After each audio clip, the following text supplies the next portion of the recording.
What's going on, motherfuckers? Welcome on into the Crocs and Hot Pockets podcast.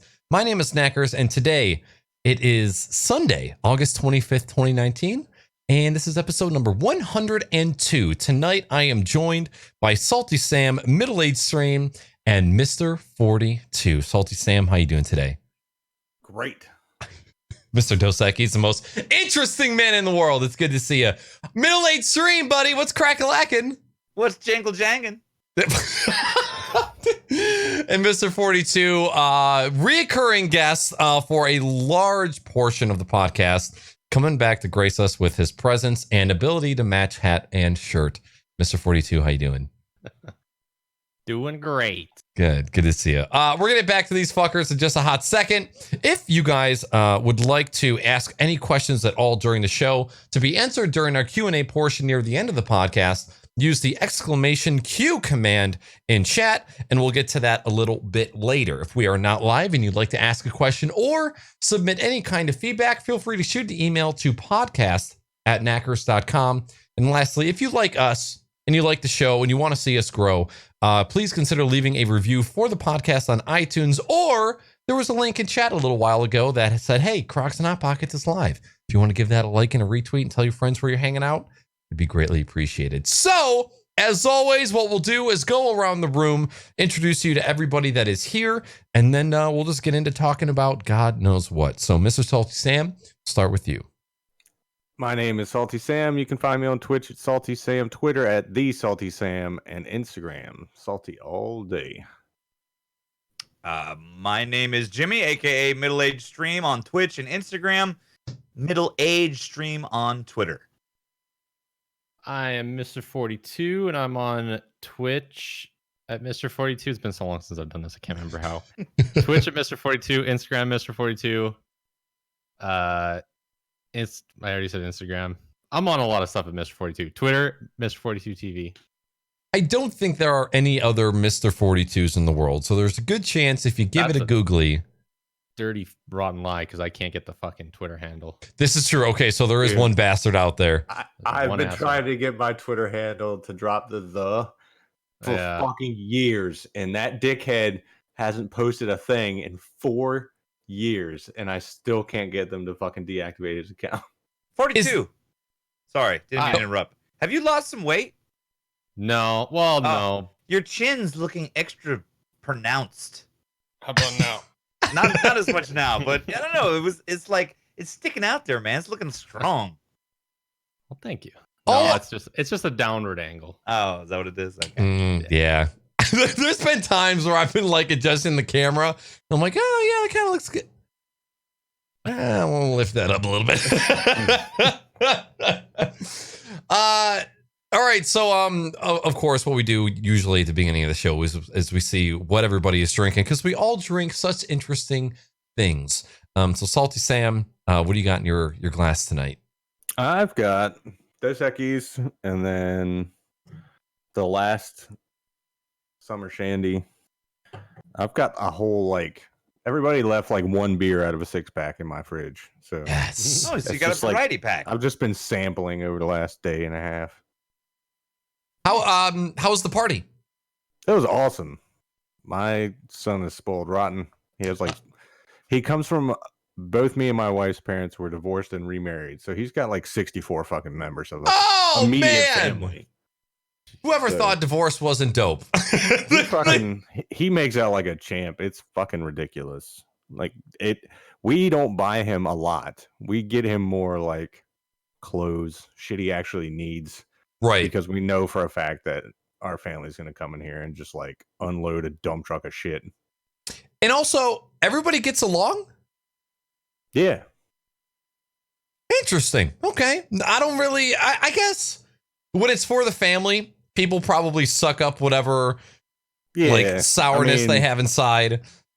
I don't know. My parents have been divorced since I was 2. So okay. They've gone through some shit.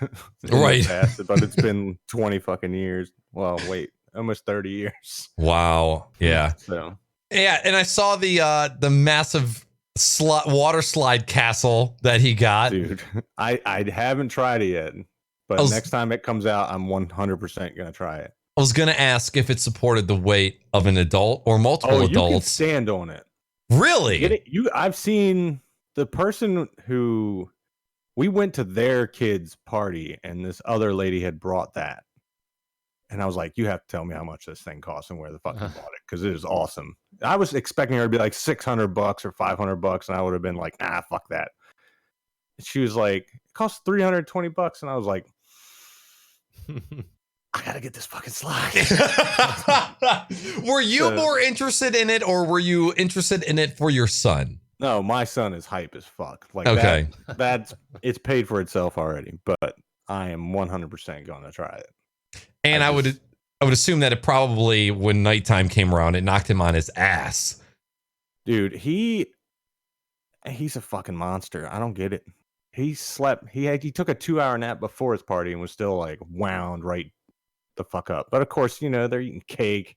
All their friends are here and families here and shit. Like, I remember being a kid, like, I mean, not that young, but I remember being like 8, 9 years old. A birthday party was like the shit.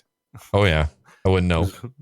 It wasn't an every year thing for us when I was a kid. So it was like every once in a while, my mom was just like, "Yeah, fuck it, we'll just order a bunch of pizzas and y'all can just stay the fuck out of the house and just run around outside." You guys got any Chuck E. Cheese around you? Yeah, but my mom was never gonna go in there. Okay. I have gone to a friend of mine's kid's party and I left. It is a fucking nightmare in that place. It really is. Like, anybody who goes to Dave and Buster's during the day can get a feel for it, where there's little kids running around acting crazy, but people just don't give a flying fuck about their kids when they go to Chuck E. Cheese. I think that's probably why they go to Chuck E. Cheese, so they can give no shits. shits. Over at the table, and their kids are just being batshit crazy over here. Is there any waiver signing that happens at Chuck E. Cheese? No.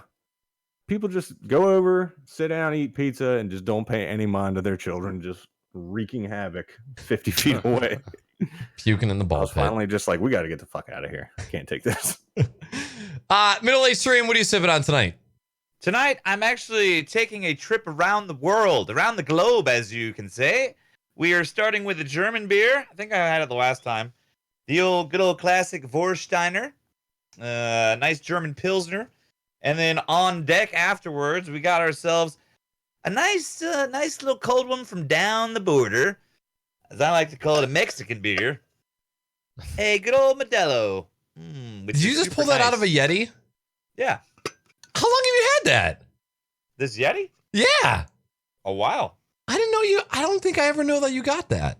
I got this pretty much, I think it was 2 years ago, I guess, after I visited you and you showed me you had one of these in Michigan. And I was like, I have to have one. So I bought one like the week I came back, and I use it all the time.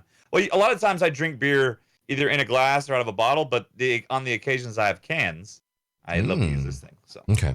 Do you remember seeing that German beer in the fridge at the liquor store near my house when you were here, in the sours fridge? What was the name of it? Whatever you just said. I don't know many German sours, so I don't know. Yeah, I think the bottom row of the sours fridge is like foreign beer. I don't think it's. I got you. Yeah. MrFortyTwo, buddy, what you got? I'm doing a Fernie Brewing Co. What the Huck? It's a Huckleberry Ale. What the huck? If it actually zooms in with just a touch of berries. And is it delicious? It's not bad.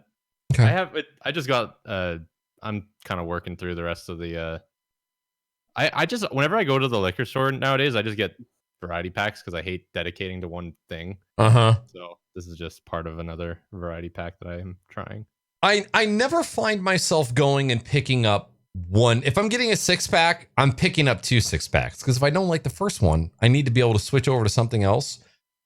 When's the last time any of you bought a beer and actually didn't finish it, other than the blueberry beer that you bought here, Jimmy? I've got one. There's there's a local brewery around here. Fuck, what's the name of it? Well, they're relatively local, Dogfish Head, and they make one that's called 20 pounds of pumpkin. Oh, And it was in a like fall variety pack, and there was 2 of them, and I was like, fuck it, I've got to finish this shit so I can get it out of my fridge. And I almost threw up the moment I tasted it. It was fucking disgusting. yeah, pumpkin things. 42 It's looked like It's literally called 20 pounds of pumpkin. It just tasted like you were eating like a raw fucking pumpkin. oh The god. only That was good gross. pumpkin beer I've ever had is from a brewery in Texas called St. Arnold's. It's out of Houston. And they put out a special batch every year called the Pumpkinator. And it's a bourbon barrel aged pumpkin stout. Oh, It sounds maybe it's gross, but it's really damn good. I think it's good. bourbon barrel and pumpkin in the same bottle. It's good, man. It is good. I mean, I like it. I like it. But I'm not a big fan of many other pumpkin drinks. I'm trying to think of one that I've poured down. It's been a while. I think it was a beer that just had gotten skunked because it had been sitting.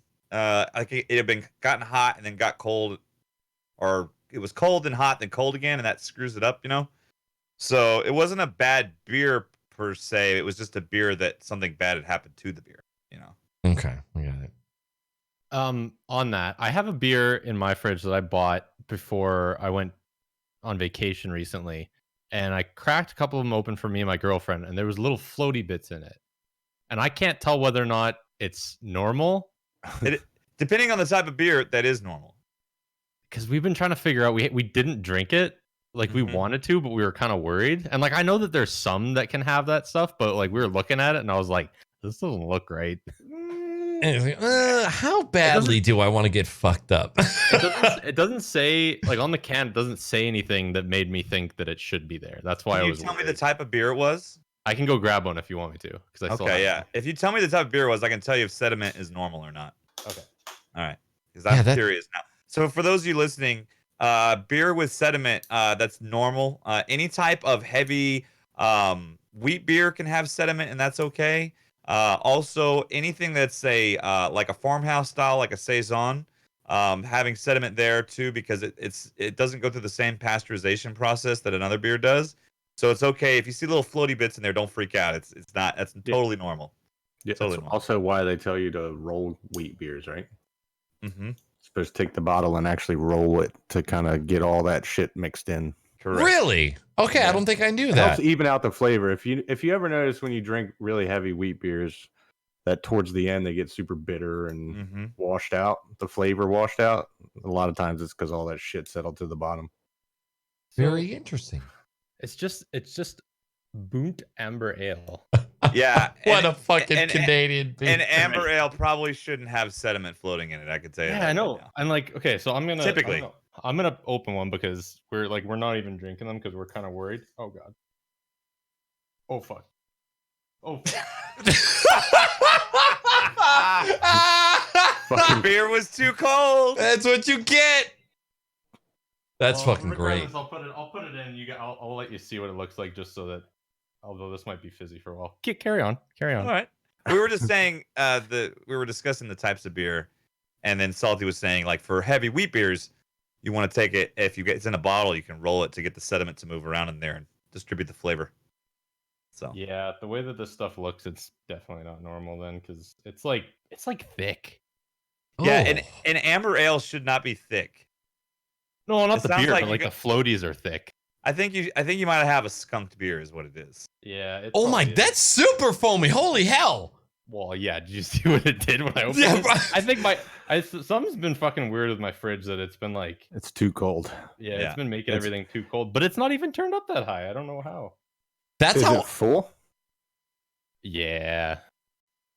It's holding that cold better. Really? Canadian fridge. It's There's way less more air volume. efficient. It's way more efficient to keep your fridge and freezers full, even if it's just bags of ice. Mm-hmm. I did not know this. All the things that I'm learning on this podcast is miraculous. Yeah, this is old man shit, man. This is Well, kind of think about stuff the you figure science. out. Think about the science behind it, because if you're trying to make something cold, and if you're trying to cool off that air, the volume, the space that's there, Yeah. I mean, it takes more power to actually cool all that space. Where if you have solid objects in there, it doesn't take as much power to cool the space around it. Thermal batteries. I guess that makes sense.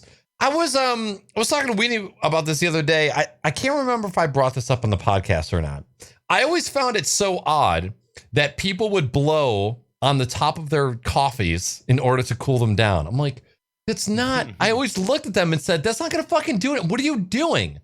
But then I heard that the whole point of that is to remove the warm air from on top of the drink so that more hot air can rise out of the drink. So what people are doing is blowing the hot air off of the top of the beverage so that the beverage itself can cool down by releasing hot air. I had no idea. Yeah. More drink science. Makes sense. You want to hear some more drink science? Yes. So if you take a can of soda and shake that shit up, what happens when you open it? It goes boom. Exactly. But a real easy way to stop that from happening after shaking one up, take the can, and not just at the top, because the carbonation actually builds on the side of the can, tap through the side all the way around, give it a little tap, tap, tap, a little tap, tap, tap-a-rooney, about 10 seconds, knock it off. I freak people out all the time doing that. I'll just shake that shit up, and then I'll tap it around. They're like, no, don't open it. I'm like, ah! And then nothing. Okay, now, but what's the science behind that? Because the carbonation that I'm not a scientist, but like the carbonation, the bubbles that causes it to explode when you tap it, like you dissipate that, you keep that from happening. So when you're tapping around the side, you deactivate the explodiness. That's the scientific term. Explodiness. Yes. I like it. I like it a lot. I'm really interested to see this these floaty beers. I'm also going to pay MrFortyTwo to drink said floaties. I'm starting to wonder if maybe his fridge is just so cold that when he cracks it, it's freezing. That would make sense, and I think that's always why my monks fucking explode when I open them or put a straw in them. Not that I put straws in my beers, but sometimes it happens. Oh man, you really spilled a lot, 42, didn't you? Yeah, it's everywhere. I'll teach you to buy a can of beer with a moose on it. It's actually not a moose. It's a bear with moose horns. What? Show it again. I just brought it downstairs. Oh my god! Kind of no, show it again. But it's definitely not. The beer's foaming over like that because it's cold. That's like new. Okay. It doesn't do that all the time. And like even before I went on vacation and we found this floaty beer stuff, it didn't do that. So I have a feeling it is probably just a bad batch of beer. Actually, the liquor store that I've been buying all my booze from, which is like right across the road, I have friends that have bought from there too and said that their beer foams over. So I have a feeling they're storing it too cold. That could be very possible. Yeah. Interesting. Okay. I am drinking a vodka tonic. I know before Jimmy got here, I said that I was gonna stop drinking beer. But man, it's like when I sit down and I want to play some video games, I don't want to make myself a drink. I just want to grab a fucking beer out of the fridge and open it. Not drinking calories is so difficult because there isn't anything that is low calorie that can just like comes in a can and tastes good and doesn't have like a shit ton of other chemicals. Because I like to just have either tonic and liquor or just soda and liquor, because those are like some of the two lowest well, I don't know about tonic water. I think tonic water has anywhere from 50 to 100 calories, so one mixed drink comes out to about 200 or 300. So I usually sodas would be the same as that probably. Right. And yeah, I really don't want to go down that road. Like I really do love mixed drinks that have soda pop, but I don't want to get in the habit of always drinking that because I don't need any more root canals, and I also don't need to add any more weight to these bones. So yeah, that's what I'm rolling with. I had some Miller Genuine Drafts. I bought like a 6-pack. I think it was like $9, and I just wanted something to have to drink while I was playing video games this weekend. But yeah, it's just being a basic bitch tonight. That's all. Alrighty, so it's been a hot minute since 42 has been on the podcast. So, sir, before we get into kind of talking about some points, I would love to know what's been going on in your life, kind of what you've been playing, what you've been up to, and yeah, hit me with it. Well, gaming wise, I've been playing some No Man's Sky VR since it's come out. Bunch of Overwatch, bunch of Sea of Thieves. Played Left 4 Dead 2 with some friends the other day. How is that? I can't play that game again. You know what? It was fun up until we accidentally teamed. Like I was playing with Kalnohe and Stefsky, and the two of them actually met on that game, and now they're married. And yeah, that's actually the story. What an interesting story. Yeah, they met playing that game, and then now they're married. Did they both still live in Canada or already live in Canada? I don't know if Kalnohe lived in Canada at the time because he moved from like I know he is Canadian, but he like moved from he's fucking lived everywhere, that guy. Really? Yeah, he lived in New Brunswick for a while. I know that's where his parents are from. And I think he lived in Toronto at one point, and I think he also lived in the States somewhere at one point. I could be very wrong, and considering I was his best man, I should know this stuff, but I also gave him shit for that, so. Right. I've played with him a good amount, and we've talked a good amount, and I still don't know. I didn't even know any of that. I didn't know that they met playing video games. That's awesome. Yeah. So yeah, we played that. But yeah, like I was saying, it was really fun up until I decided to put me and my girlfriend on a team against those two, and we just got fucking rocked, and it was just like I was like, oh my god, what are we... teams? Yeah, like you know how you do the multiplayer, and two players, like a couple of you are the infected, and the other two are. I think I've only played that like 1 or 2 times. That's like well, no fucking wonder you don't like that game. I played. It's a game that I can't. I've played it so much, and I don't even think I've played it that much. Probably not even 100 to 200 hours. I'm gonna check, but it's just one of those games that I've played 86 hours. I've played from beginning to like middle so many times. I haven't really played like end game that much, but I just can't. I can't go back to it. Yeah, I fucking love that game. I really do. I do quite enjoy playing it every now and then, but it's not something I can play all the time. No, but that was one of the first games. The first Left 4 Dead was one of the first games that I can remember. Like, or no, it was the second one that was online briefly. You could play multiplayer online. Oh yeah, because I think you could. That's what you do when it first came out on console. Yeah, that was the way to play. I played it on Xbox. That's right.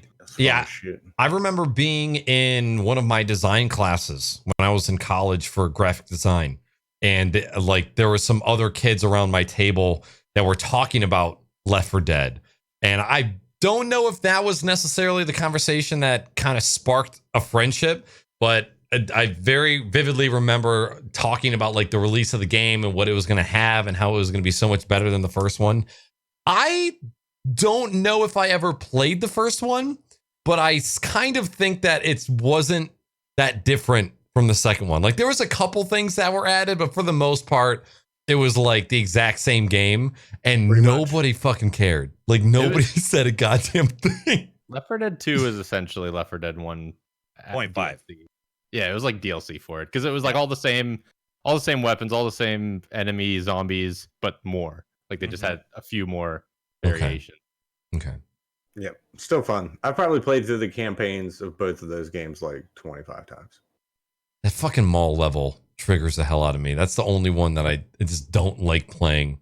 Is that the one that you got to get to the roof of the building? You got to get all the gas to the car. Power the car. Yeah. The stunt car or whatever. Yeah. But you always like the group that I was playing with, they've played it so much that they know all the little stupid tricks with the game now. Like in that mall level, you have to go up to like it's like a 4-story mall. But if you go up to one of those like the upper stories to get the gas cans that you have to get, all they do is just they wait till they get a certain special zombie and they just yank you off the edge, and it's like an insta kill. So they just like do that the entire time, and there's like no way to get around it. Yep. And that's what always triggered the hell out of me. Is like, all right, I'm gonna break off for just a hot second, go do this thing. fucking stalker or creeper or whatever the hooded dude is that jumps out of nowhere and gets you. Fucking pisses me off. Hunters. That's what it is.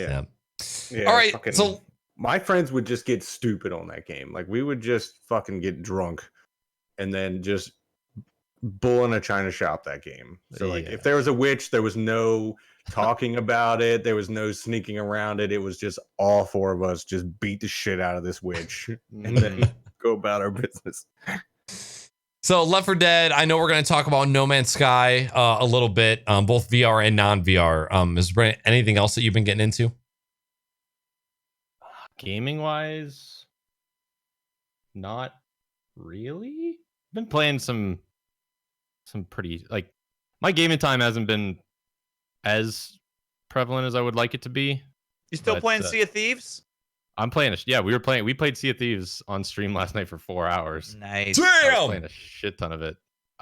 They keep adding stuff into it that make it worth playing again, and I just generally enjoy a lot of the aspects of that game. So the PvP is the best part, in my opinion, but it's hard to find it.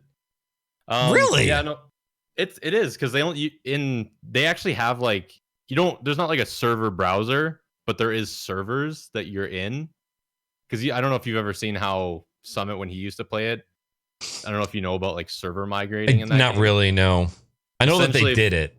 Yeah, so like essentially if you're on your boat and like all the other ships that are in your server leave the game, if you like drop your anchor, like there's like all these little things that you have to have happen, and you'll see like a little message show up across your screen, and you'll kind of lose control of your character for a second, and then it'll pop you back into the game. And that's just basically them server migrating you to a more popular server. Whoa, and it does that all automatically. Yeah. Interesting. Okay. Yeah. So, and it's actually, you have to actually like kind of do some strategy with it, because if you're working on a certain quest or like there's a certain world event going on that you don't want to miss out on the server you're on, but all of a sudden your server goes empty, there's like certain little stupid things you have to do so you don't get server migrated. Like you can't drop your anchor, because if you drop your anchor and like sit in one spot, it'll try to server migrate you. But if you're constantly moving, you're fine. Interesting. It's like the sea is lava. Yeah, pretty much. Yeah. Okay. Yeah. No, other than that, just golfing. Been golfing a lot. Hey. Just trying to make use of the rest of the warm weather. Pretty much as soon as I got back from vacation, our weather's gone to shit. And it happens every year. Like usually we do get some nicer weather up until September, and then it starts getting cold. But it was like it just started tanking right after we got back. Oh, Canada. Right. How many more weeks of decent weather do you think that you have in you? I would say probably like another month.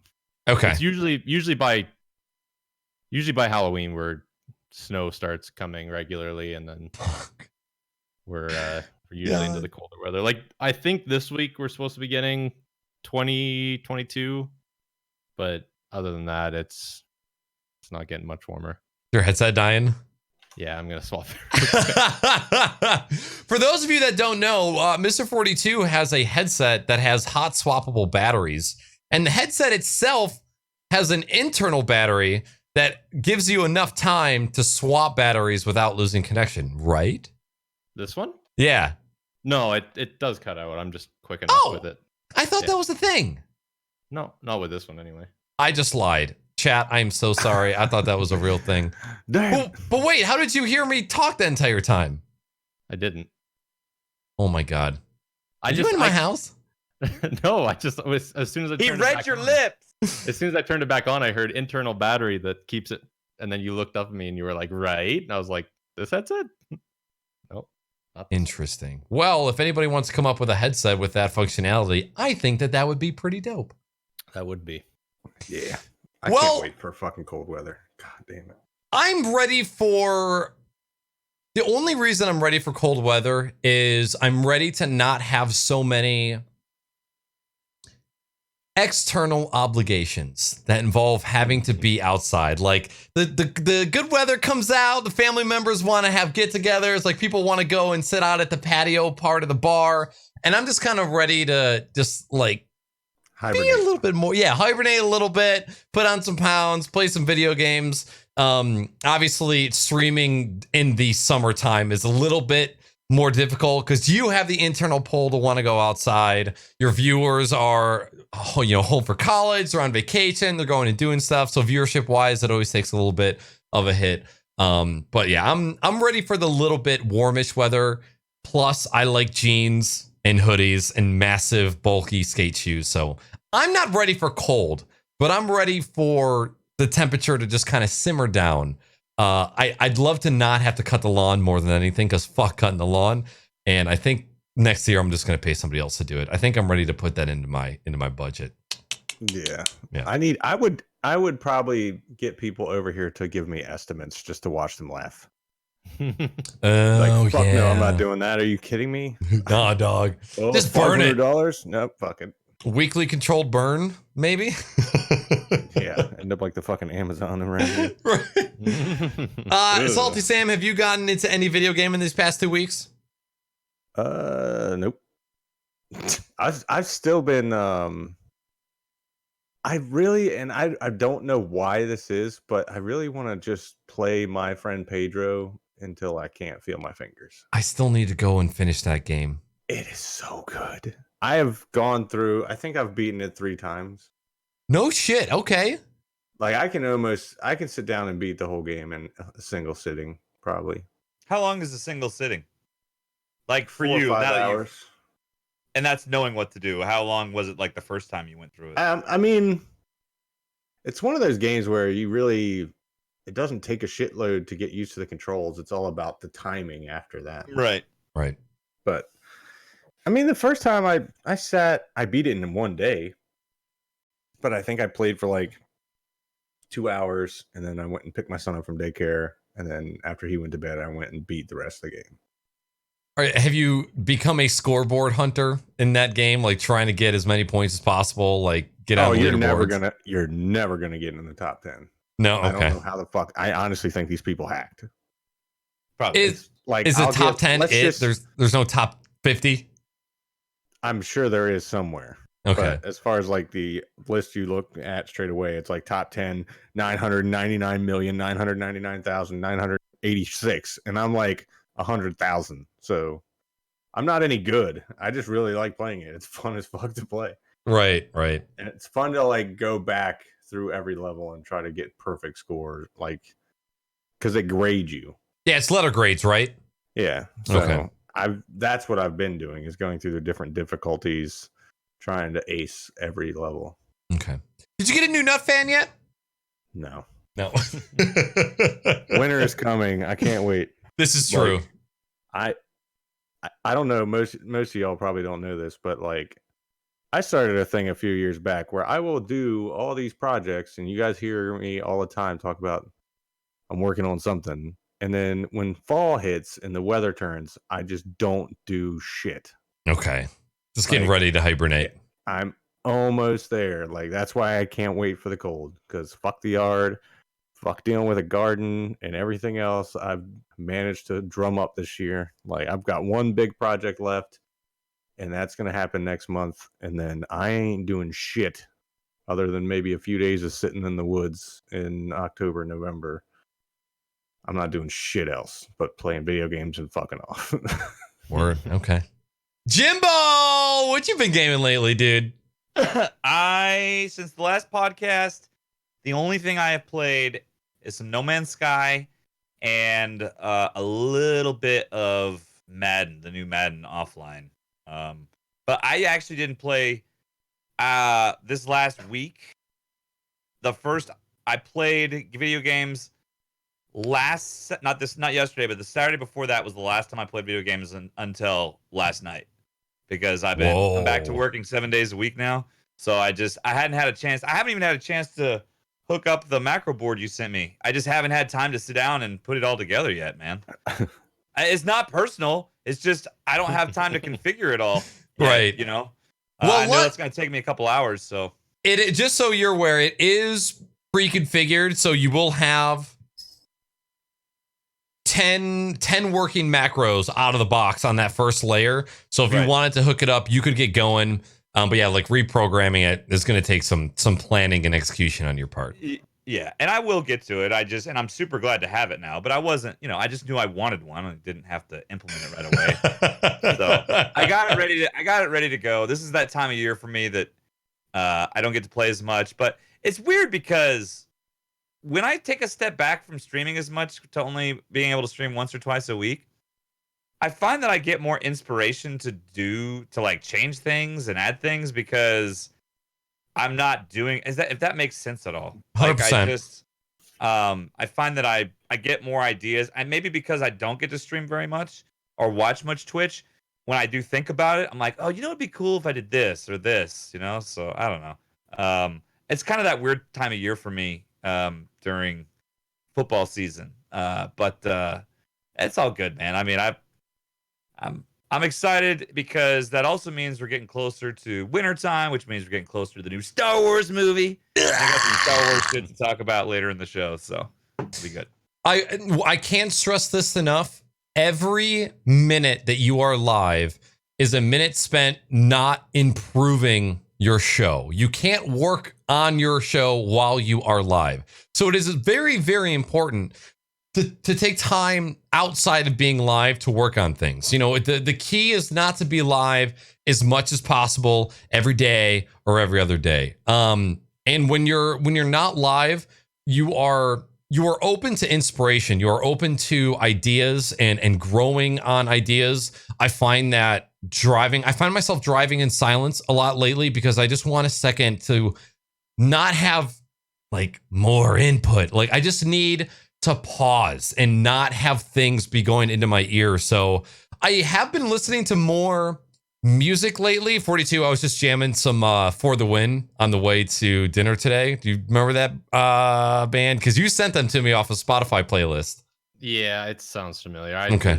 With all those ones, I saved like one song of theirs. Yeah, I will remember the song, but I can't remember the band. Right. And so like in that genre, it's like it's not crabcore, but it's like a pop punk headbanger kind of band. They all sound so fucking similar. The only thing that's different is like the vocals. But yeah, you got to give yourself a break because if you're always doing and you're always live, you're not going to have any time to just take a step back and try and improve things. So I 100% understand you there, Jimbo. Yeah. So, Salty and Jimmy, I know you both have things that you wanted to bring up on tonight's show. Who wants to go first? Salty, you go.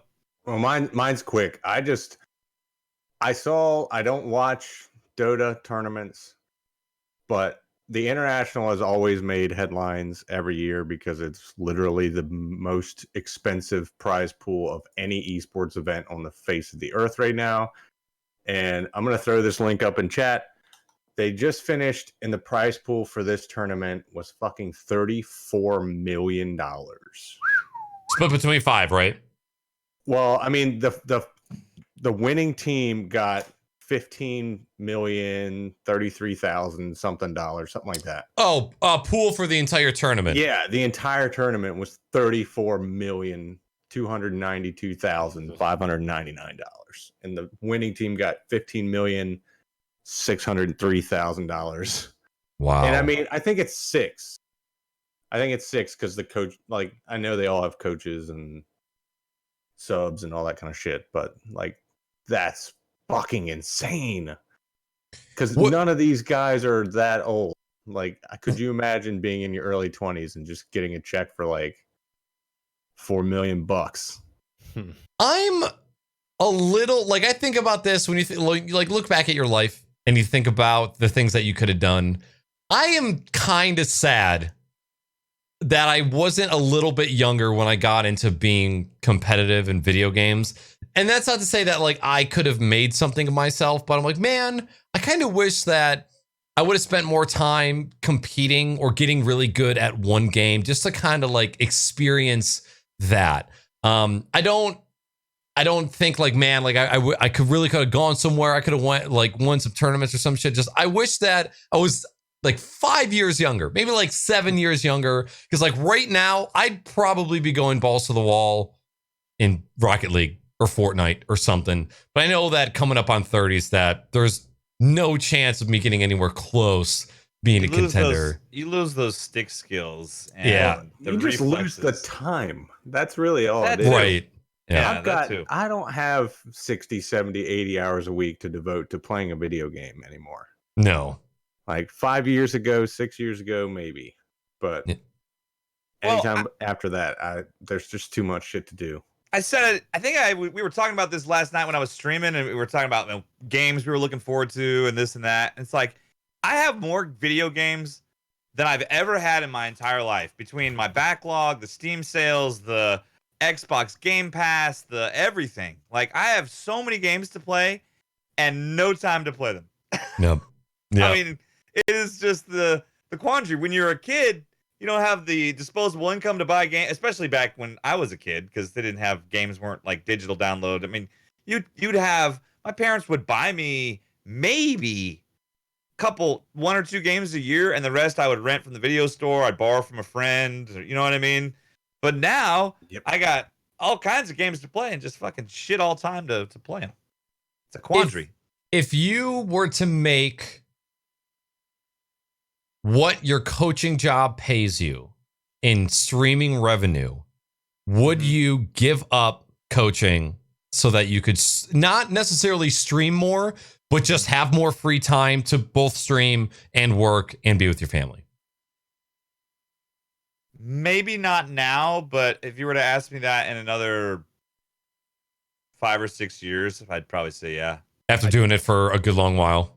Yeah, I mean, I've been doing this for about a decade now, you know? So, I mean, if it got to the point, I know that I don't plan on, I'm going to retire as a teacher, but I don't see myself teaching and coaching for my whole career. It's just, by the time my son's getting ready to graduate, I for sure want to stop coaching football. And it's not because I don't love the sport. It's just, it's too much of a time commitment, you know? Right.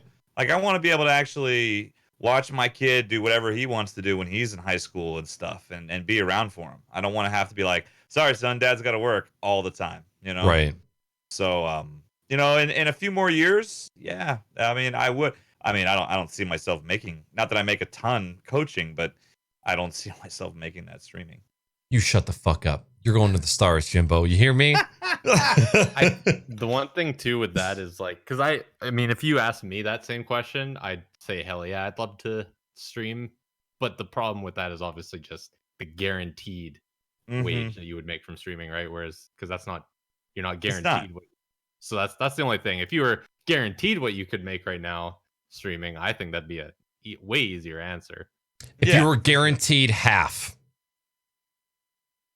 oof. How much do you love it? Yeah, right? I mean, and it's not necessarily like I want to make it as a professional streamer, or I want to be a next big streamer. It's just like, no, I would really just love some more free time for my passion. And to be honest, Jimmy, you are probably one of the few, and you too, Salty, one of the few parents, like full-time working parents that I know that dedicates as much time to something that they love and that they're passionate about. Like you guys are one of the few people that I know, and I don't know a lot of people, right? But that really, like, as a parent, as somebody who has such little free time, that you still find time to do the things that you love and to just really build something that you're passionate about. Because when I talk to other parents, they're like, oh no, there's no time for anything. I can't do anything. I work, I come home, and that's it. So one, I think it's admirable, and two, it just makes me happy that it's not like I'm a parent, can't do this. I need more time. It's not possible. So it makes me happy. Well, that's really kind of you to say. Obviously, the sacrifice has to come from somewhere. Obviously. Me, I just sleep less. And not everybody has that. You know, not everybody's capable of doing that. I sleep when I'm working, I sleep 5, maybe 6 most hours a day. That's the most I get. I wish to Tony Hawk that I could live off of 5 hours and just be fine. I'm so jealous of that. It's not, I know it's probably not healthy, but it's what I do. I mean, I don't know. If you don't feel like affected every day by it, you're probably fine. There's just some people who just don't need as much sleep. and I'm angry that I can't sing. I'm angry that I can't fuck like a demon. All right. There's a lot of things in my life. I'm angry that I can't play professional esports. I'm the most angry that I need like 7 to 8 hours of sleep in order to be functional throughout the day. Well, don't get me wrong. You'll probably live longer than us. You probably will. I mean, I'm more than likely, yeah, but I'm sure it's giving me, hardening my arteries, or I don't know what it's doing, but it's one of those things. It's like a skill like you develop over time. It's not like I just all of a sudden start. It was something that my body got used to getting less and less sleep, and now I can do it. So, okay, fair. Yep. Fair I enough. mean, it was my job. My job prepared me for having kids, and the fact that like I'm used to being up at all fucking weird hours of the day and night. I'm used to having to sleep when you have to sleep. Like, oh, here's 20 minutes of fucking time where I am by myself. Just fucking knock out. Later. I'm a nap king. Today, my son went down for a fucking nap this afternoon, and I immediately was like, take a shower. I'm out. Fell asleep for a fucking hour. Naps are crucial. Yes. I fucking love me some naps. Do you nap 42? I hate naps. Really? I'll take them every now and then, but it's only because my body's telling me I have to. But I always feel like a bag of shit after a nap. I'd never feel good. My wife's the same way. She can't nap because otherwise she just feels like shit afterwards. Yeah. I used to not, but now it's just like, yeah, it's programmed in, right? Yeah, I'll Yeah. never be like, you know what? I think I'm going to take a nap later. It's like, oh no, I'm just feeling absolutely terrible. I nap before stream a lot. And it's usually like just 20 to 30 minutes on the couch while Weenie and I are just watching. I'll come home from work, sitting for like the first time in the day, gorge, just eat a bunch of shit, and then quick food coma, nap, wake up, be psyched and ready to fucking stream. And that's kind of like an every other day routine for me. That's what I call a power nap. Power nap, baby. Absolutely. Yeah. Yeah. My son still fucking takes a good nap, which is gonna fuck his world up when he goes to school next week. Oh, But, right. Because I don't know what the fuck they do, but they're little kids. They're just off the fucking wall, nonstop energy. So if you want to try to even remotely keep up with this kid, you got to go down when he goes down. Right. So, like, it is not beyond me to be laying in bed at 9 o'clock at night and just be like, fuck it, I'm going to sleep because tomorrow's going to be hell. Yeah. That's tonight. I should probably be doing that because my son's staying home with me tomorrow for his last day of summer break. And Oh, shit. Do you have any He's gonna plans? I don't think so. I do think we're going to pull that fucking water slide out, and I'm going to give it a shot. It just depends on how, like, it was chilly this morning. It was in the lower 60s this morning when I got up. You son of a bitch. Oh, wow. It's still hot So- for you, Jimbo? Fuck, dude, it's hell on earth in 105. Texas right now. Like, I'm serious. I swear to God, you can see demons and Satan spawn walking across the street by my house. Fucking doom. It is bad, and it's gonna be this way pretty much until this September is sometimes as bad or worse than August here. Really? It was last year. Actually, last year August was relatively mild, and September was terrible. So I'm already just waiting, man. I'm just waiting for it to just keep. Ugh. Yeah, but it's all right. It's all right. I'm used to it. Word. Look at this freaking tan line. Oh my God! Holy hell! Yeah, looks like I got two shirts on, Hey, right? dude, it looks like you have a fucking cravat, like a flesh tone cravat. Is that a cardigan? That's so fucking. Oh man, hey, you still look good, Daddy. That coach tan. Yeah. Coach staff for real. All right, Jimbo, what you got on your plate tonight? Not a whole lot. For you Star Wars junkies like myself, there's some news that finally came out this week. First of all, they released the teaser trailer for the live action show The Mandalorian, which is coming out on the new Disney streaming service, Disney Plus, November 14th. If you haven't watched the trailer and you're a Star Wars fan, prepare to jizz yourself, okay? Yeah, it is that so looks awesome. legit. It is so cool looking, and you might, if you're a fan of Game of Thrones, you might see a familiar face or two.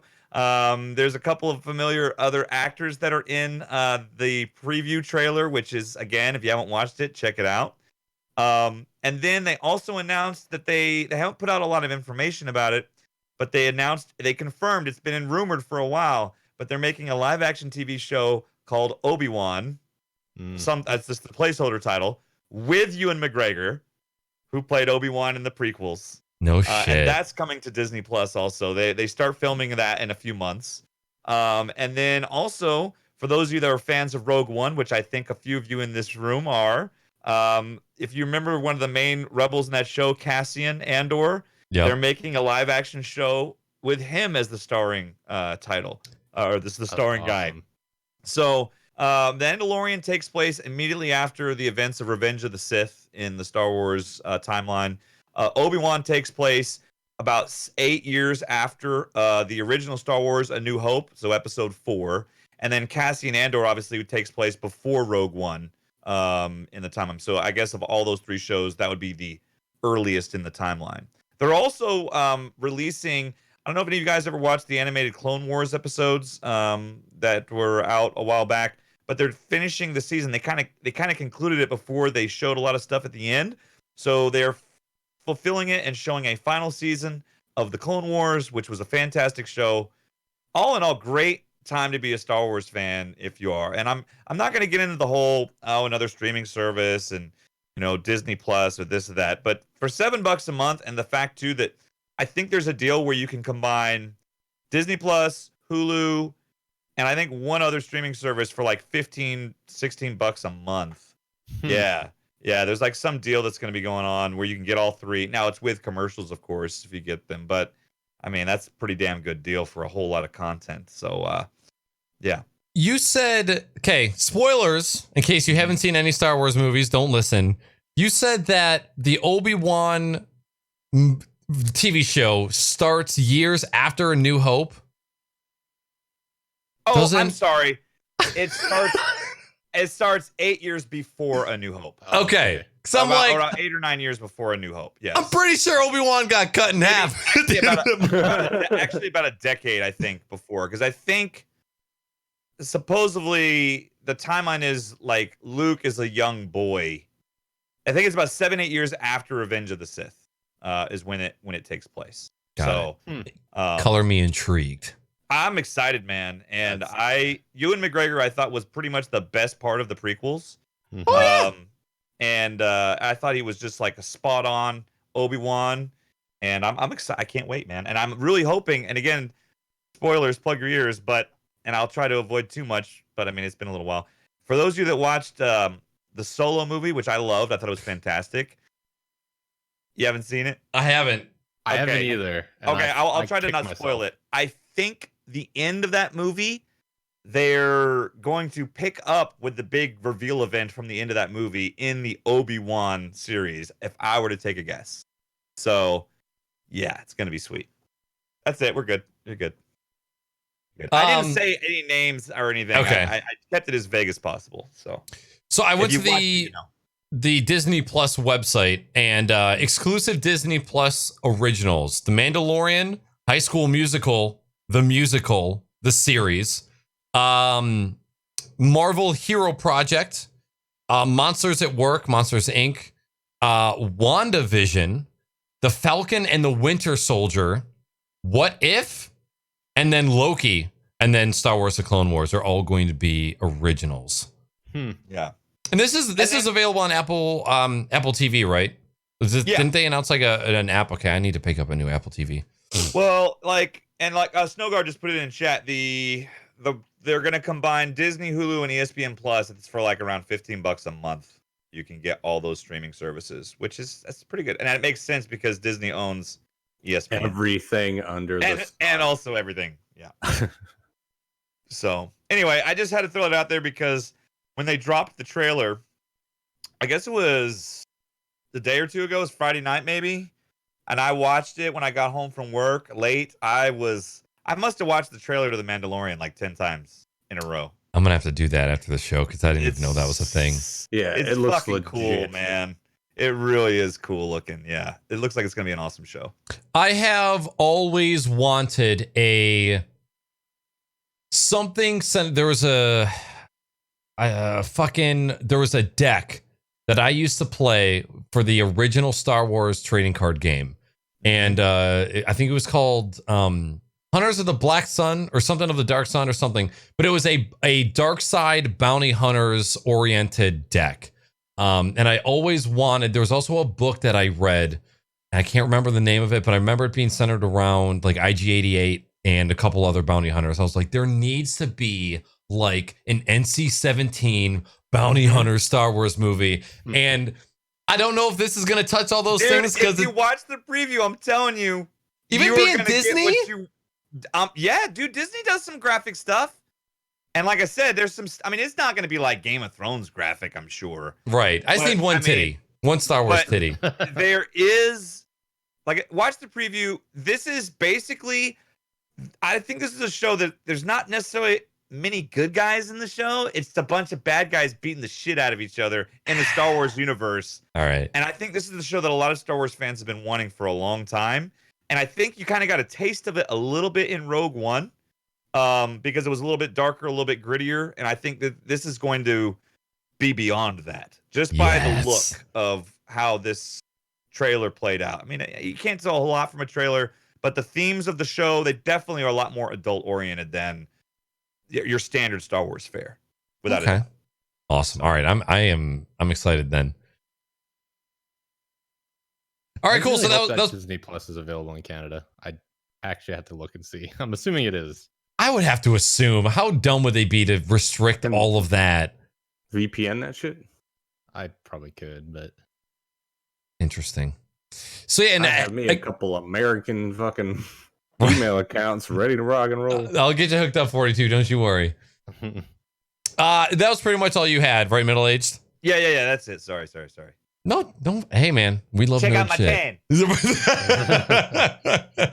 All right, No Man's Sky. So a couple weeks back, No Man's Sky released a DLC, a free DLC, pretty much, or I guess it'd be an automatic free DLC. It's just an update to the game called Beyond. They added VR support, a whole shit ton of updates, including multiplayer, true multiplayer, and it had everybody hyped up. I don't see too many people streaming it still.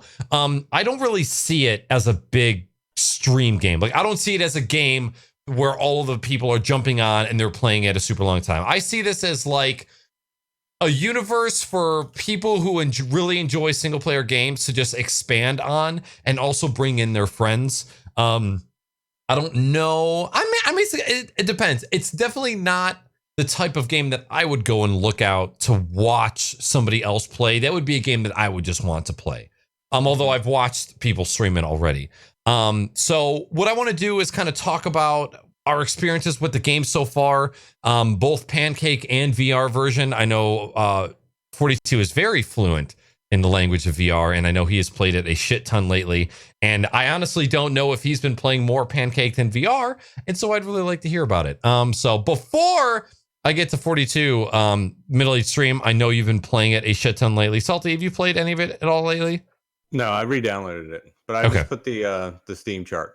Okay. 1 month, it's definitely gained quite a bit. 360% gain in average players. Wow. Over the last 30 days. So very must interesting. Be fucking popular at least a little bit. Oh, absolutely. MiddleAgedStream, what has been your first impressions with it? Are you loving it? Are you hating it? Or is it missing anything that you're wishing? So I've probably put in about roughly 10 hours in the new update since it came out. I guess a little over a week ago. I wish I had more time to play it because I've been busy. But my thoughts are, it's still essentially the same game. I mean, your ultimate goals are still the same, but they streamlined a lot of the way things get done. There's still some quality of life things that need to make it easier. Like, for example, anytime you discover like a new species of alien or plant or whatever, you've got to individually upload them all in order to get like the nanite clusters, which is a currency that you use in the game. And there used to be an upload all button just to speed through it, and they don't have that anymore for whatever reason. Why they took it out. Interesting. Okay. But I mean, overall, I think the multiplayer port is so cool. Like the Nexus, the space anomaly. like yesterday when I was playing, because I went into that and saw for the first time there were all these other players coming in. I still haven't done any multiplayer stuff yet because I'm so early in the game, and I actually started over. I played for about 5 hours, and then I started a new game because I thought I screwed up, and then I come to find out I just wasn't reading enough and didn't screw up, but it didn't matter. And so I started over, and I'm still on my first ship and haven't gone to many systems yet. I'm still just trying to get used to the controls and the changes they've made, but I find it fantastic. Like you said, it's a game. It makes me sad that it's the type of game that I could see myself playing a lot. However, it's the type of game also that I think unless I really put forth an effort on trying to make it as interactive as possible while streaming it, it's not necessarily the best game to stream for me, you know. Not, it has nothing to do with the fact that I don't love the game. It's just I play a lot of story-driven single-player games, and a lot of this is kind of left up to your imagination. So one thing I do to kind of drive that is I'll let the viewers, you know, name the planets or the aliens, or, you know, I got the new voice modulator software. I mess around and use that while I play and just kind of, you know, make it a little bit more fun. But at the end of the day, it's a game which, like, unless you already love No Man's Sky, you may not be interested in watching someone play No Man's Sky. Right. Necessarily. And maybe that's just my own opinion of it. I think it's a fantastic game, and I feel like I want to make it a part of something I play regularly. But knowing myself, I know I'll probably end up fall off. You know, I'm hoping they continue to improve this game because that's what they said. They're going to continue to improve it. I want to include it in my regimen of games that I play regularly. But it remains to be seen. But so far so good. It's very deep. There's tons to do. It's beautiful. I'm playing it in 4K on the 1X, and it is unbelievably gorgeous. It's been a whole lot of fun. It's not for everyone. If you're not into crafting and survival, which I'm not really, you know, but I don't think it's as monotonous, and they've done some changes to make it a little easier. I don't think it's monotonous with the survival aspects as perhaps a game. I'm not trying to shit on it, but like a game like Ark, you know, because there can be a lot to that in games like Minecraft or Terraria or something like that. Is it Terraria? Is that how you say it? Yep. Okay. But overall, I've very much enjoyed the time I've spent with it, and I think it's cool. They brought in a lot of a brand new player base, and it's exciting. I really want to play some multiplayer. Probably not stream it when I do play multiplayer, but I do want to try some multiplayer with it, which means I need to start whenever I get some time to play it on PC so I can build my shit up. Right. Because most of the people I know have it for PC. So I have a weird. I don't know if I'm really going to be able to explain this correctly, but there's this weird thing that comes to mind when I'm playing video games where, like, for example, I played Battlefield 4 for about 11 hours this weekend, almost just under 6 hours last night, and then about 3 to 4 hours the night before. And my drive for that game is it's just nonsense fun. You know, you run around, rocket launchers, machine guns. There's definitely a competitive nature to where if I'm getting ass fucked by this chopper, I'm going to dedicate an entire round to just taking this chopper out of the sky. So there's that little bit of competitive aspect. I have this weird thing that I don't really know how to explain. Grav, you guys have heard me cry about this game for years now. I could not put that game down. There are so many games fundamentally that are exactly the same as Grav. Collect resources, build a base, PvP, and then that's it. Or, excuse me, PvE. So like killing NPCs and stuff. There are times when these crafting, survival, creative games come up, and they come around very, very often. And I play them and I have a good time, but there's no motivation. There's no draw for me to pick the game back up again. am pretty confident that I can not necessarily blame that on streaming, but my focus of streaming is not crafting survival sandbox video games, right? And those can only be fun for the viewers for so long. I find those games to be way more exciting when I'm playing with other people, and I don't necessarily want to play with other people on stream every single stream. It's just not a good way to build a good relationship with people in your community. So I play No Man's Sky, and it's great, and I have fun, but when I think about like, okay, what is the purpose of the game? Like, what is the draw for me to play? I can't seem to find it. And I have such an internal battle within myself because I see so many people enjoying a thing, and I think that I'm not enjoying the thing because I'm judging it, but I'm really not enjoying it because it's not my type of thing. And I kind of like go back and forth between like really wanting this game to be something that I really, really like, but if I'm not choosing to dedicate the time to it, is it because it's not my type of the game, or is it because I'm just choosing to dedicate my time to other things that I care about just a little bit more? Right. So I don't know. I don't really know if that explains how I feel, but it's really difficult for me to get into certain creative games like that. Because I just like when I think about, okay, I have these 3 hours today. What do I want to sit down and play? Do I want something a little bit more mindless where I can just kind of shoot people with friends and just have a good time in Battlefield? Or do I want to like start this journey of being like a loner in space and building up all these resources?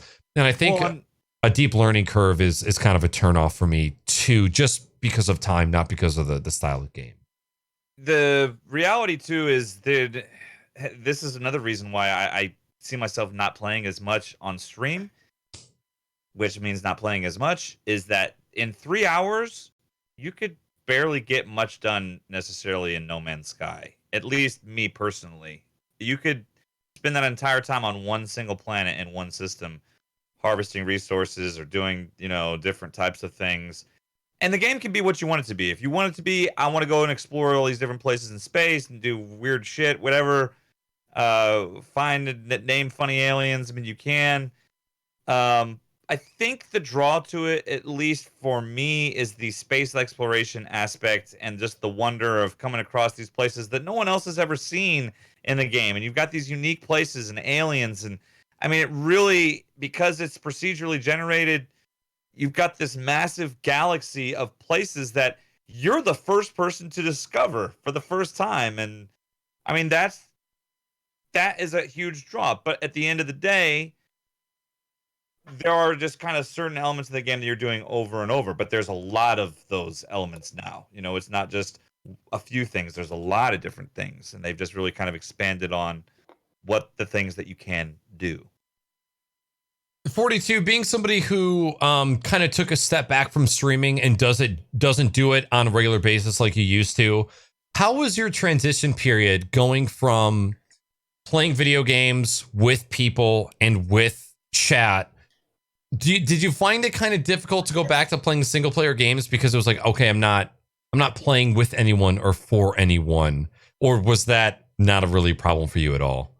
Well, I mean, if you take a look at like the games I said I was playing, Overwatch, Sea of Thieves, like I don't play a lot of single player games.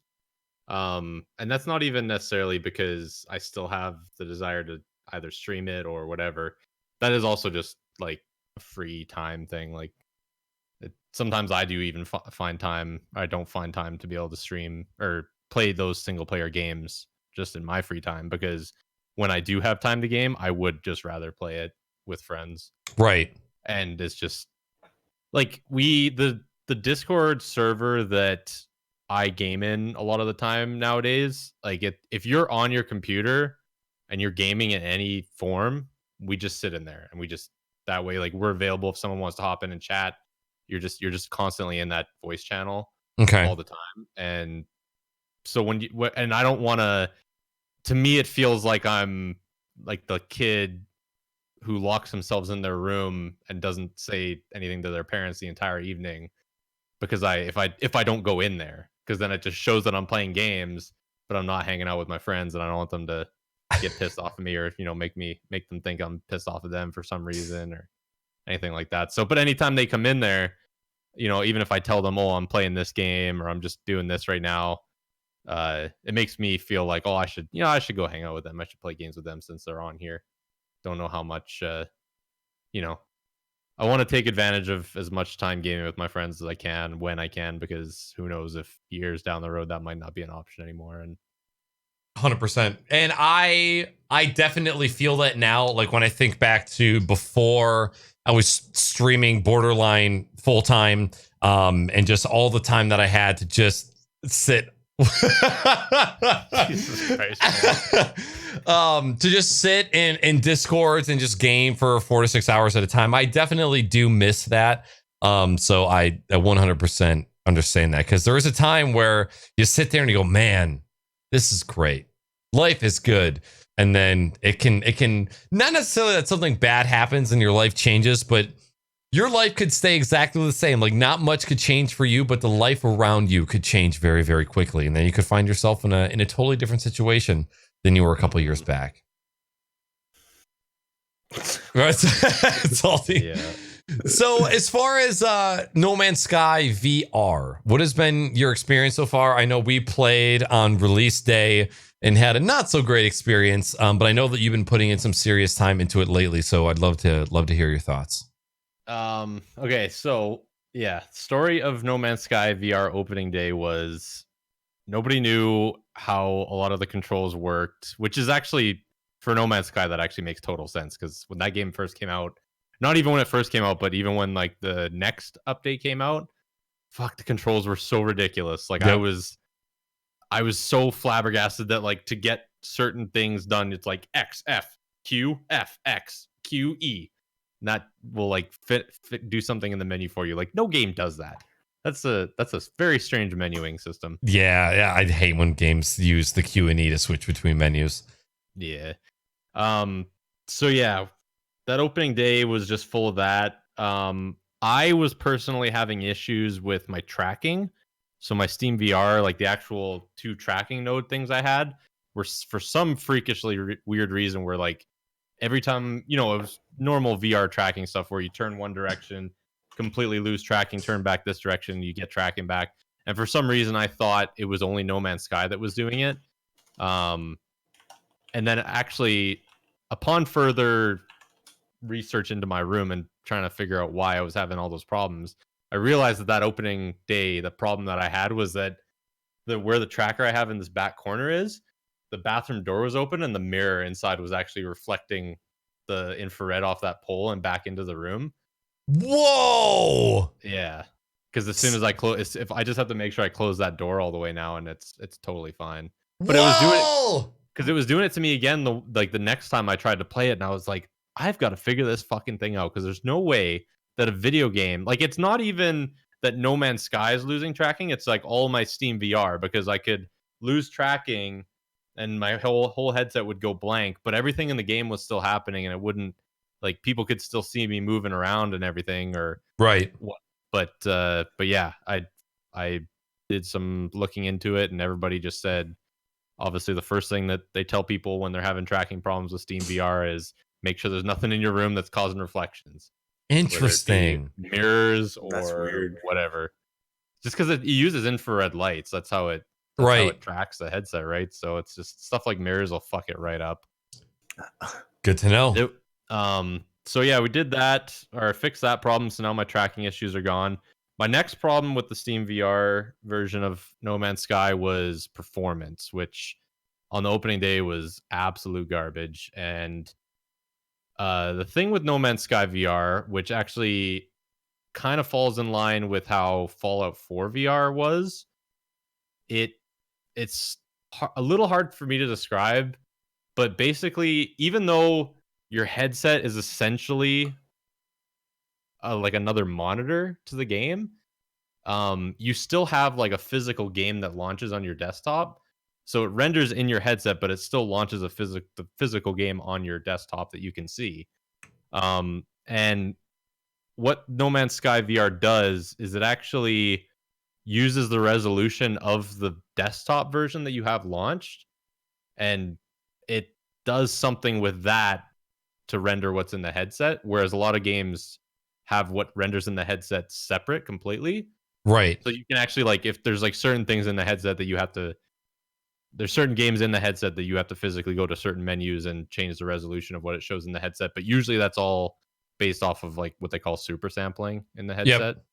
Because there's some games that have that VR look when they're playing on your desktop, and then there's other games like No Man's Sky, which it just looked pancake version on the desktop. I always thought that was kind of weird.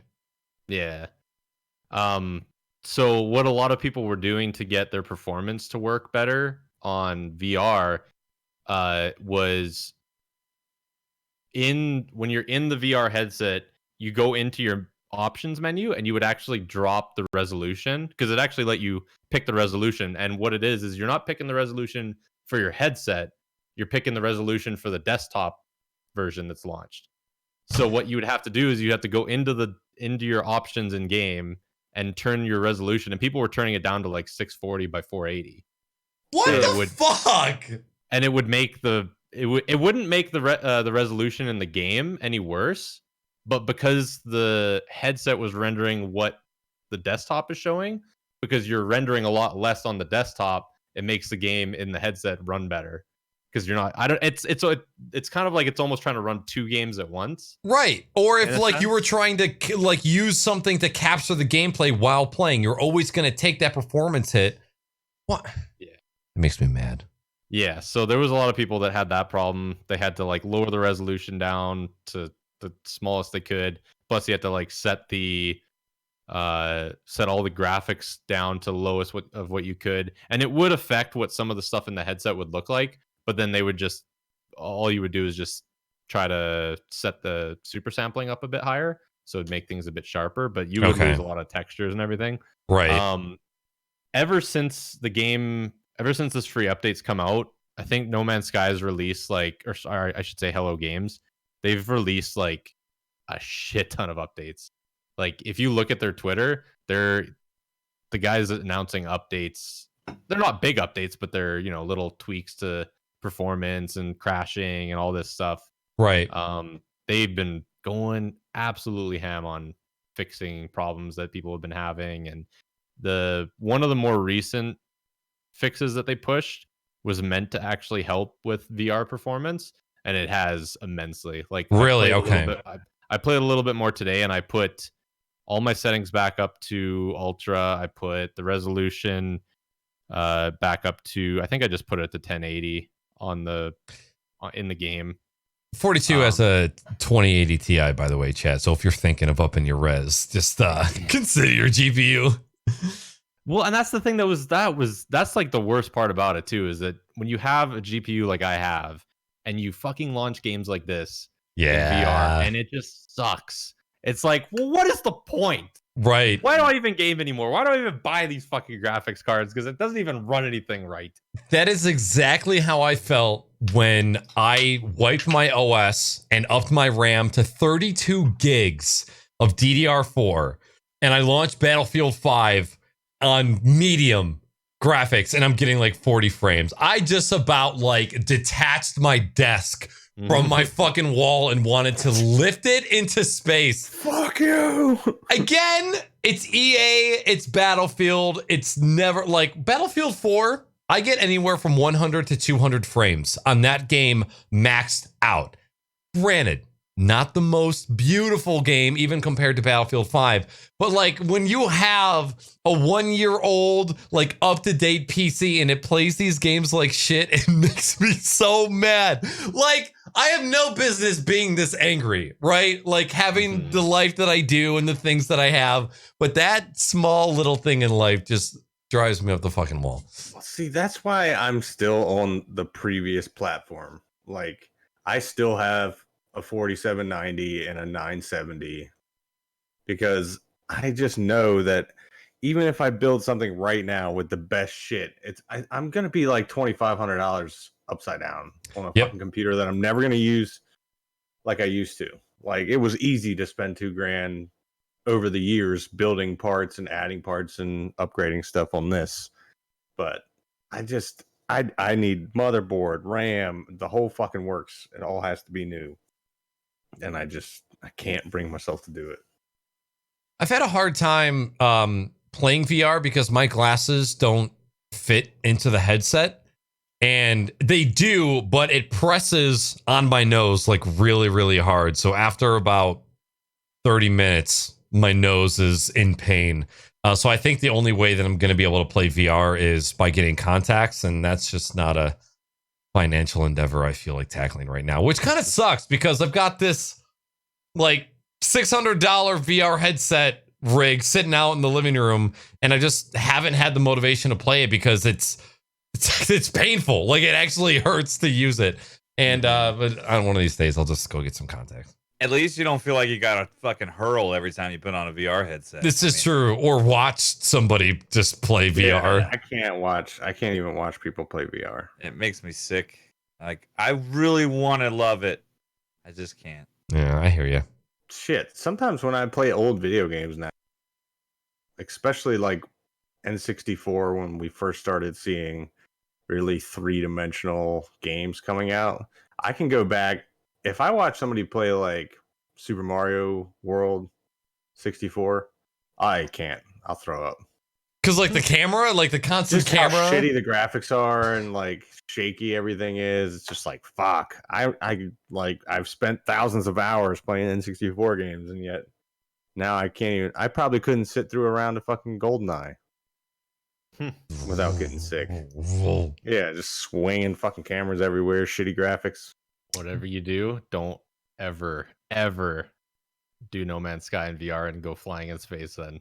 No, 100%. I can barely even fly in space just on a regular screen. I've played, I think I have like 6 or 7 hours in No Man's Sky, and most of that was like I play for 2 hours. Like I'll fly once, I'll go explore a little bit, and then I'll just get to another planet and just start digging shit up. It's Salty staying on planets.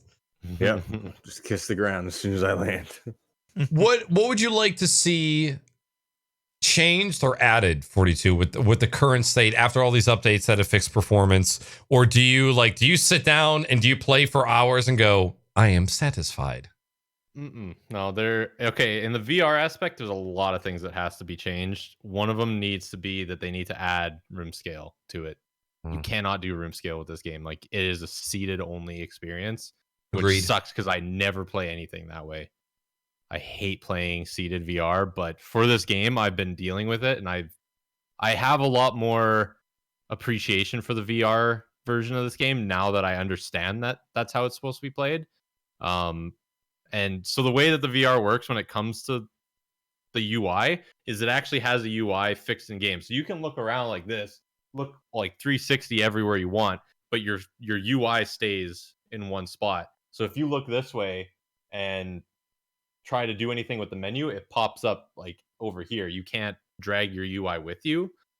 I wish they could make it so that your UI just stayed fixed to your vision. I have a fucking space helmet on. Yeah. What the fuck? What is the point? So, and that's the thing too, is that like that's what I want to be able to do. Is I want to be able to stand in the middle of my room and just like look around, and if I see something, like point over to it and grab it, or point over to it and shoot my mining laser at it. But the only proper way to do it is I have to like sit in this chair, and then like what I do for flying, the only way that like flying makes any sense, because you actually have to physically grab a virtual joystick in your ship to fly around, and it's just like a 90-degree little stick or whatever. You can only turn it so many directions. But the thing is, if you're standing and if you grab it in game and then like take a step back in real life, well, now your joystick, because you grabbed it over here but you move back, your joystick is like permanently cocked this way. So you have to kind of situate yourself before you go flying, because if you move around too much, it's gonna screw up where your joystick is. Did flying get any easier? Now, well, that's what I'm saying. Now that I figured out how to do it the right way, not how they probably wanted it to work, but how they have it designed in the game right now, it's a lot easier, but you have to have a chair with armrest. Okay. Because that's the thing. I set the armrest up, and then I grab the joystick and just do this with the wrist on here, and it's so much easier because you can. 42 is a true gamer. Yeah, and it makes it so much easier, and you can just like throttle with this hand, and then joystick around with this thing, and it's amazing. It's the most fun experience I've ever had in VR. I wonder if they'll ever do like a I need like a Crimson Skies VR, like a aerial dog fighting game. I know Salty's just thrown up just thinking about it, but I think that would be pretty dope. The next time we have a podcast, 42 is gonna have Vive controllers that are like super glued to his fucking armrest. He's like, yeah, man. So any flying game, I'm ready to go. Got my joysticks. There's actually been people on Reddit that I've seen that have actually made they've like 3D printed like a little slot to stick your controller into that you can just put it in there and then fly around with that, so that you don't have to worry about moving your joystick around too far. 2 joysticks? 2 joysticks. All the time. Word, okay.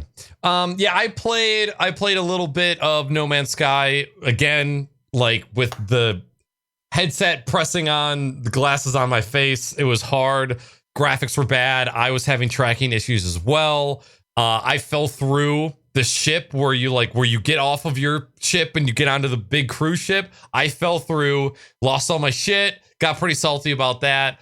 And just like graphics, performance wise, if you were walking and looking down, all of the UI would just jitter violently to the point where it was almost unreadable. And I was like, this is just not. There's just some VR games that you play and it's so exhausting of an experience that you make it like an hour and a half, and you just say, you know what, I'm done. I'm going to come back to this at a later date. Will I come back to it? I don't know. Again, like I've been looking forward to it for so long, so I would like to give it another shot. But realistically, I probably won't do it until I get myself some contacts. Don't force yourself to, because just remember you didn't pay for the VR stuff, so don't worry about it. This is true. Yeah, the game. But here's like the other thing. I rebought No Man's Sky because I was one of the few that had it short enough and didn't play it enough to be able to get a refund. So I refunded it. I rebought it. I played with you, Weenie, and Kelnohe for like 6 or 7 hours that one night, and I had a fucking blast playing it.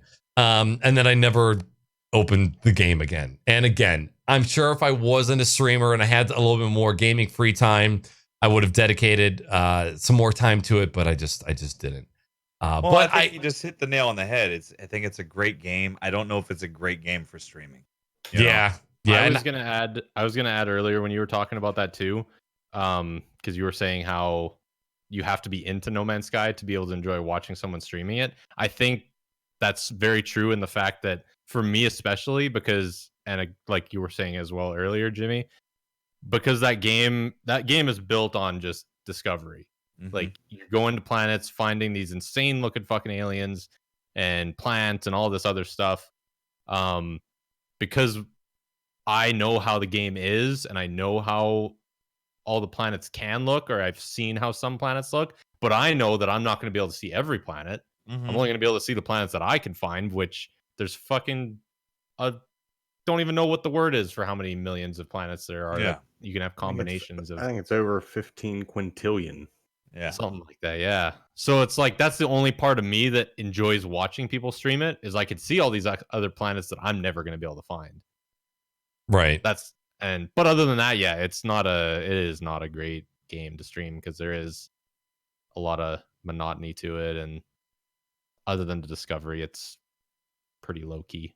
Yeah, it's very easy to just get lost playing that game. And by that I mean, it's like it reminds me of, as far, not the gameplay obviously, but you know, the feeling I get playing No Man's Sky is the same feeling I get playing a game like Civilization, where you sit down and play, and the next thing you know, 5 or 6 hours has gone by, and you're like, oh shit, what have I really done though? You know what I mean? Like you can play hours and hours of Civilization. It's like, you know, I mean, which is not to say, but I don't think Civilization is, even though it's an extremely popular game, I don't see that game necessarily being streamed a lot. You know what I mean? It's not a game that I think a lot of people are drawn to necessarily, streaming wise. And I think the ones that will like it, of course. But I love it. I'm glad they added all this stuff to it. I do think that I will play it on stream from time to time, but you know, I got plenty of other games to play that you know, that I think that are just more interesting to stream, you know, than No Man's Sky. Not that the game isn't interesting to me, because it is, but I don't know how interesting it is to, you know, your random Twitch viewer, you know. And 42, you know just as well as I do that streaming VR games from a technical standpoint, it's so fucking finicky. Just capturing the game, being able to view chat correctly. You have the issue of trying to capture the game and send it to the headset at the same time. That can be finicky as well. And there's a disconnect from your community when you're playing VR, because you want to play VR because of the immersion aspect, and you also want to push that sort of experience on your, well, not push, but you want to give that experience to your community as well. And if you're constantly looking at chat, it's like you're kind of breaking that immersion. And also you want to look at chat because you want to react to what's going on, but you don't want to be the person that's just always looking at chat to see if there's something happening.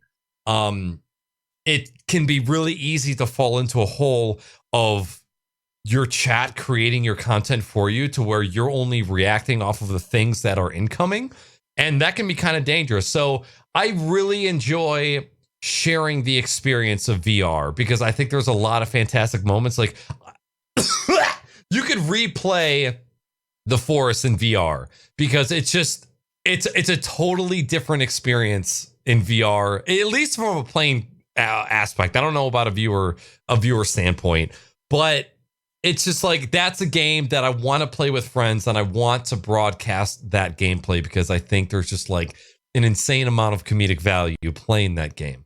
But like I said, you chat isn't up all the time. You can't freely look at it. You have to have a whole nother piece of software to be able to look at chat. And sometimes it works with games, and sometimes it makes the game chug completely.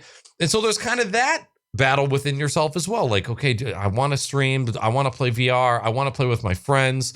You know, like, I want to enjoy this game with my friends, but I also want to stream it. And it's just kind of a gangbang of positive and negative thoughts all at the same time. Go ahead.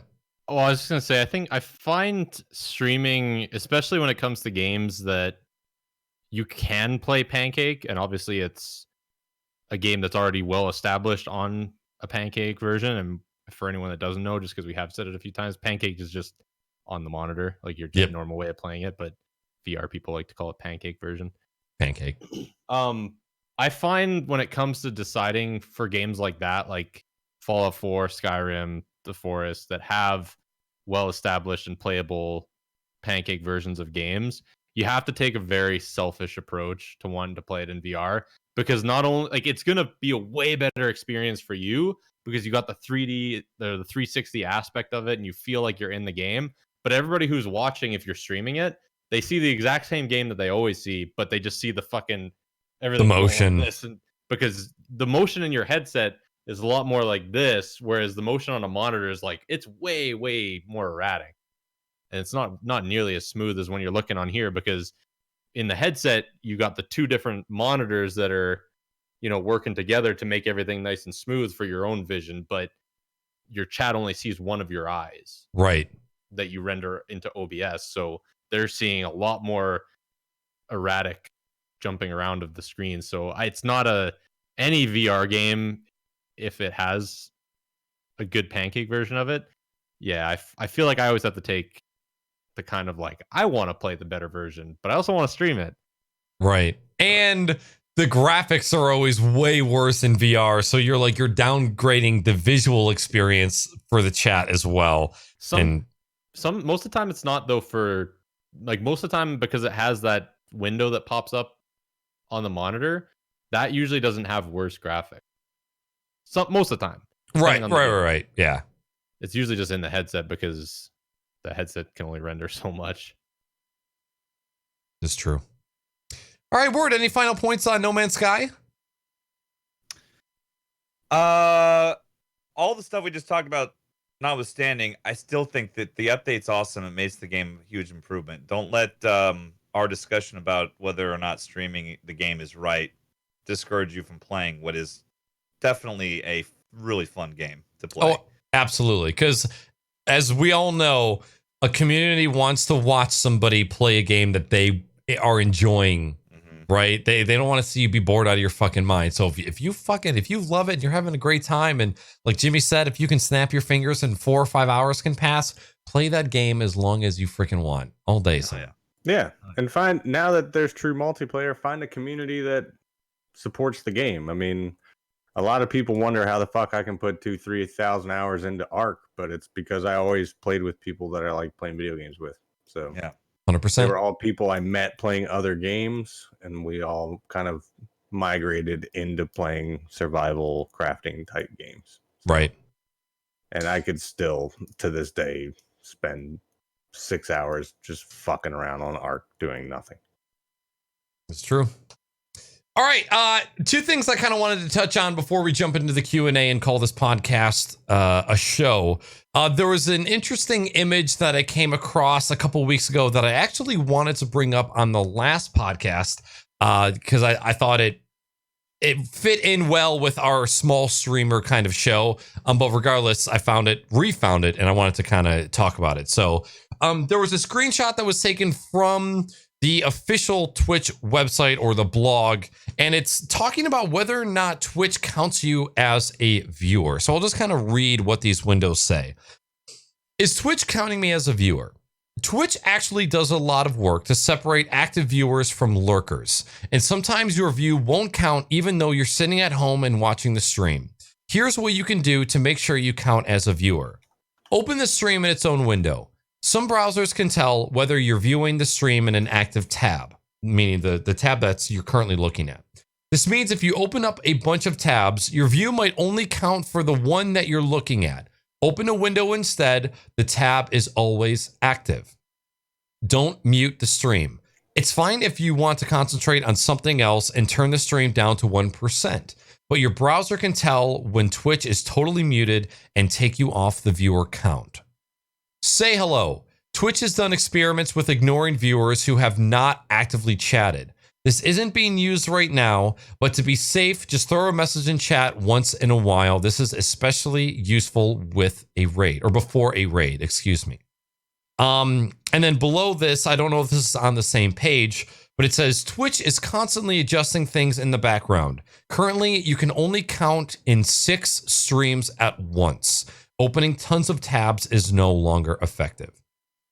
This last part I found kind of I want to say I find it a moot point. I don't know of anybody that opens up 6 or more streams just to count as a viewer. Do you guys know of anybody that does that? Not for that specific purpose, but I've definitely put up a bunch of streams in the background so that I don't have to watch fucking ads every 5 seconds. Okay, that's fair. Like if I'm watching GTA 5 RP, I can't watch Twitch on my phone anymore unless it's people I subscribe to, which is basically just 2 or 3 people. Right. So if you are somebody that opens up 6 tabs of 6 streams just so you can count as a viewer to support the person you're watching, bravo. Like that is some serious fucking dedication. I respect it. I don't know of anybody that goes to that length. So I don't really see that final part as a main. I think the final part was disproven, if I remember correctly. Really? Okay. Yeah, I'm pretty sure because this was early August. This was August 10th that this came out. I remember seeing people retweeting it on Twitter and just being like, And then if you go through the comments, I'm pretty sure he corrects himself because somebody. When you say it's disproven, like, are you talking about the saying hello in chat thing? No, I don't know about the top part, but the bottom part that's Twitch is constantly adjusting things. You can currently only count in 6 streams at once. I feel like that'd be easy to test, but right. I mean, I guess you could just test calls to your website, but that seems like a shitload of server work to do for no fucking reason. Just throw the ads. What the fuck does Twitch care if the ads hit nobody? You know what I mean? Well, I wonder, like, if they don't know who's active and who isn't, can they confidently say, yes, these ads are going to hit this amount of people this month because we've been watching this channel for the past couple months. I think that's I where the discrepancy 100% comes in. I definitely would think that they would be doing this to certain streams. Like Big higher time. end partnered streamers. I could understand that, but nobody else. I mean, really, in actuality, what that is just trying to stop people from view botting, but that still happens all the fucking time. Right. So, I mean, they're looking for, you know, somebody that's got 100 fucking people in their chat, all of whom accounts were made yesterday and generated out of China or South Korea or Japan. Right. It's do you find this, all of these requirements to be counted as a viewer, do you see this as a, yeah, that makes sense, or can I just fucking like watch a stream and be counted as a viewer, please? Like, do you see this as a nuisance, or does it not really bug you all that much? The only nuisance to me is the tabbed one, because for me, I don't ever have 6 tabs, but there's plenty of times where I've got a couple of friends of mine or streams that I like, even though I can't watch. Well, like for example, I had to go to work today, and you had just started streaming, Knackers. I didn't have time to watch, but I wanted to leave a view in your channel, and there was someone else I already had open, so I had to make sure I pulled you in a separate window just to make sure that it would count as a view. Where normally I would have just opened a tab after I had read this like a week or two ago when it came out.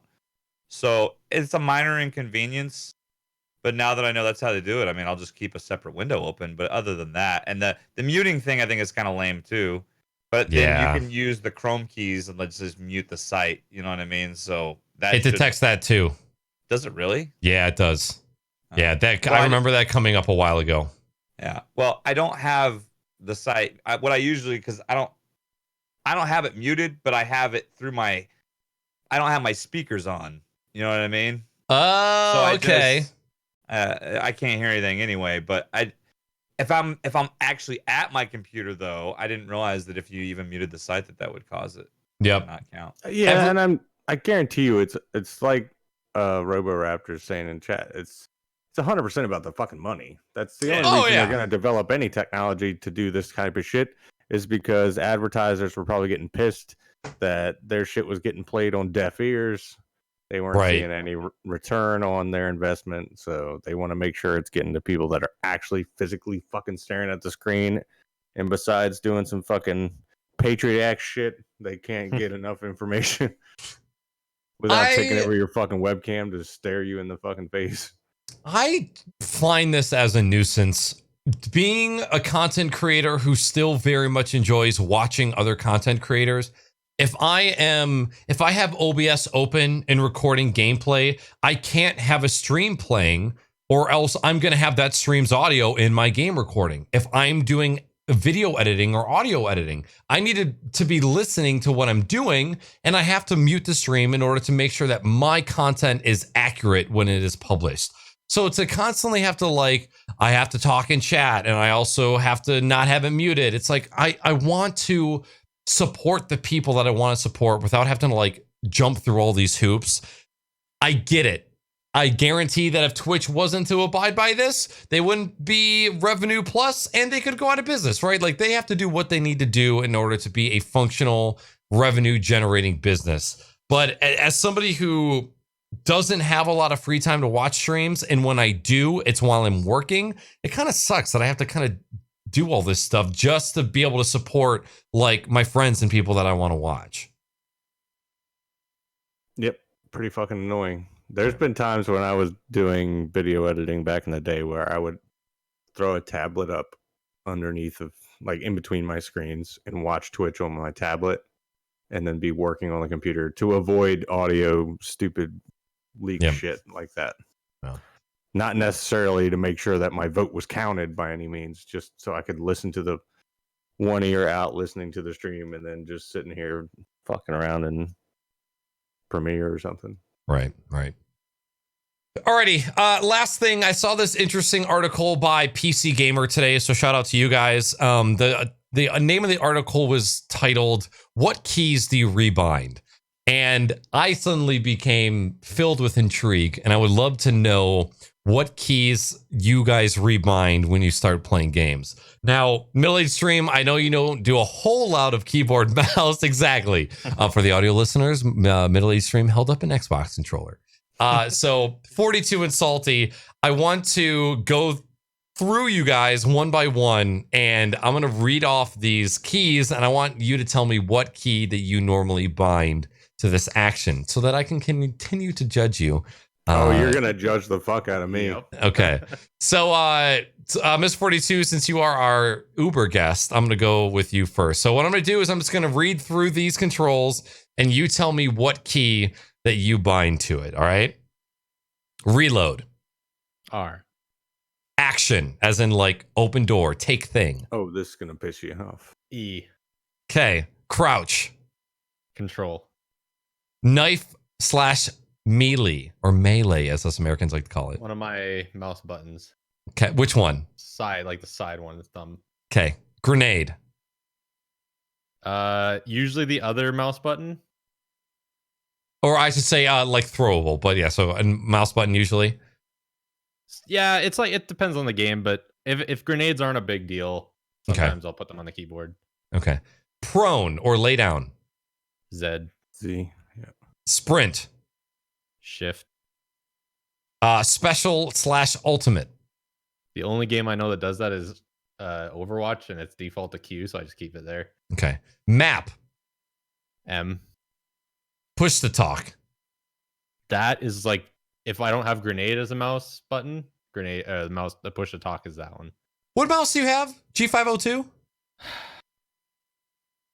I don't remember. It's a Corsair one. It's The M65. Glaive?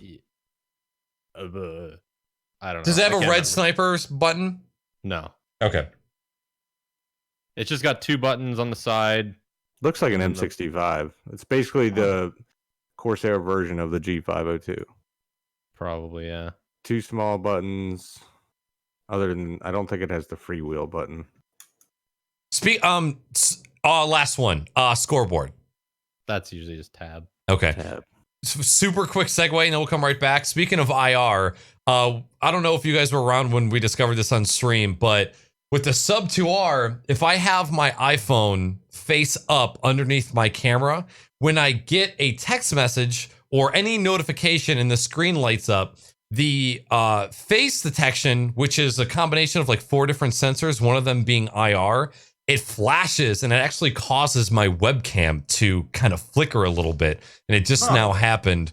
And it wasn't until like months of this happening that somebody was like, is your phone facing the camera? And I'm like, yeah. And somebody pointed out, I'm like, holy shit, Wow. you're fucking smart. Okay, so that was MrFortyTwo. SaltySam. Reload. Everything is the exact same. Oh, really? 100%. Except Okay. for I don't play anything that has any type of ultimates. Okay. And push to talk, it depends for me on the game. If it is, I typically don't use push to talk because I have so many noise gates set into my shit already. Right. Normally I would mean like in-game VoIP if you just need to talk to like somebody that's not in your VoIP channel right then. Yeah, that just gets toxic too fast for me. Yeah, okay. I'm a fucking asshole. Yes, SaltySam. So I really can be a fucking asshole. So I tend to just shut the fuck up and just deal with whatever they're saying.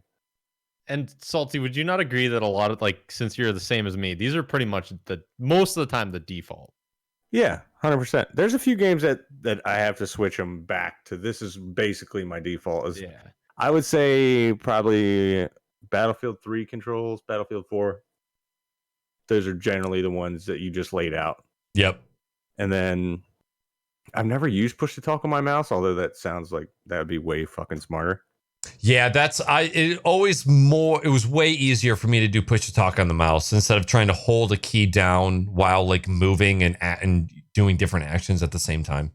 Yeah. I mean, the last time I really used push to talk was probably like Altus Life. Oh god, yeah, right. So that was just a whole nother. I had one of those big ass MMO mouses with like 12 keys on it because there were so many fucking keybinds Yep. for Arma. but those days are fucking dead. I have a G502, and it's pretty much just grenade. And it depends on the game. Sometimes I actually like to put inventory or map on the second mouse key, especially if it's a game that you have to explore a fuckload. Right. Because like if you like, Ark is the only example I really have in my head right now, but when you are plotting maps from the start of that game, when you first start, you don't see any of the fucking maps. So you don't have any way of knowing where the fuck you are. So I just have to keep going back and forth to the map. So I'll stick that on the mouse key sometimes too. Okay. Jimbo, I'm guessing you don't have much input on this since you don't play a lot of keyboard mouse. Nah, I usually plug my controller into the computer. All right, fair enough. And when I was at your house and you were trying to show me that 144 hertz gaming shit, I was like, all right, W moves forward, A, S, T. Which one's run? Shift, I think. Yeah. For myself, reload is always R. Action for me is F. I never use E for action, and it drives me insane when games force me to do that. Crouch is control. Anytime I see a game defaulting to C for crouch, I lose my fucking mind. That's fucking annoying. For melee, I usually go with V for melee. Some games, if I'm running out of buttons, I'll throw it on the mouse, but majority of the time it's V. Grenade is usually always G, any sort of throw. Prone, I used to do Alt for proning for a super long time, and then I found that it's not used in a lot of games, like not pretty much at all. I prone the shit out of Battlefield 4, but that's kind of it. But lately it's been Z or Z again. For sprint, shift, always default. Special and ultimate, I've known because of Borderlands, F being default for a super long time and me not getting into changing keybinds. F was ultimate for a long time and E was action. But probably within the past 4 or 5 years, I switched to F, and then ultimate has always been either. I've always assigned Q and E to actions. I don't play a lot of FPSs that have lean, which is usually Q and E. But games that have been having ultimates and actions and stuff lately, Dirty Bomb was actually the game that got me accustomed to that, of having two different abilities for those keys. Man, you just gave me a really good idea. I'm listening. Like, I'm going to create and market a really strong breath mint. Call it the Ultimate. Oh my god. So it's ultimate. Might be too late. I don't know, man. I've never seen one in the stores. I've never seen one. There has to be. We're making ultimates, baby. You're saying it like mint, but you're saying mint, like gentleman, like gent, like ultimate. Every time you say that, someone's gonna say, "Excuse me, what?" There you go. Okay. Map. Real quickly, how do you do when you say V? You said you use V for what? Sorry, melee. Okay, how are you doing that with your index or your thumb? Index. Really? I never use my thumb for any other key than spacebar. What? How are you fucking? That's what I was just looking at. I'm like putting my thumb. I'm like, okay, right where my thumb normally sits is like right below V, so I could see that. How can you hit V without smashing your spacebar?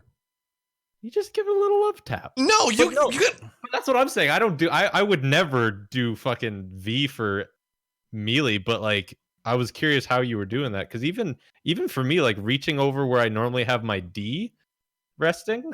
Yeah. Oh, where is your D resting? Hey. But like normally where my finger is on that, and to like reaching over to V, that's such a stretch. It is a stretch, but my fingers have had some practice. I guess, yeah. I've got fucking huge hands, but I still don't think I could do that with my index. Really? I was in the same mindset. I thought you were just doing V. With Chat, does anybody else use V for any action in games like whatsoever? That's actually, but you G for throwables is okay, but V, which is closer, isn't? I still would use G with my thumb. Yeah, I would too. I don't like taking my fingers off the movement keys to do it. Did you just say use G with your thumb? Yeah, I got fucking huge hands, bro. What? No. Okay, you guys are fucking. If I'm gonna use G for grenade, like I would have to like take my whole hand off and like single click it. How Otherwise, do I you could not jump do and it. grenade then? Which is necessary in every Well, video that's what I'm game saying. ever. Like if I was gonna, if I'm on, That's why our WASD shit's on the mouse right now with this hand, I'd have to like reach over and like jump in space like that. I couldn't do like a fucking weird like. I can't. I've never known anybody. I've never had anybody say that they use their thumb for anything other than space before, ever. Nah, I mean, I don't when I type, but I would if that was my layout. If I had to use V, I wouldn't be using my index finger. I'd be using my thumb. Interesting. Okay. It's right there. It's right there. Yeah, that's just. But like the angle needed, like that's how you get fucking carpal tunnel really fast. Is trying to thumb press. My keyboard does not sit level to my screen. My screen is here. My keyboard is like this way. It's already tilted pretty sideways. Fair enough. Yeah, because I need all the mouse room I can have. Same. Okay, so you do some keyboard tilts with you. A lot. Okay, I would say I probably have like a 30 to 40 degree keyboard tilt. Okay, yeah, I watch pros do that all the time, and I always want to try it, but I'm scared to.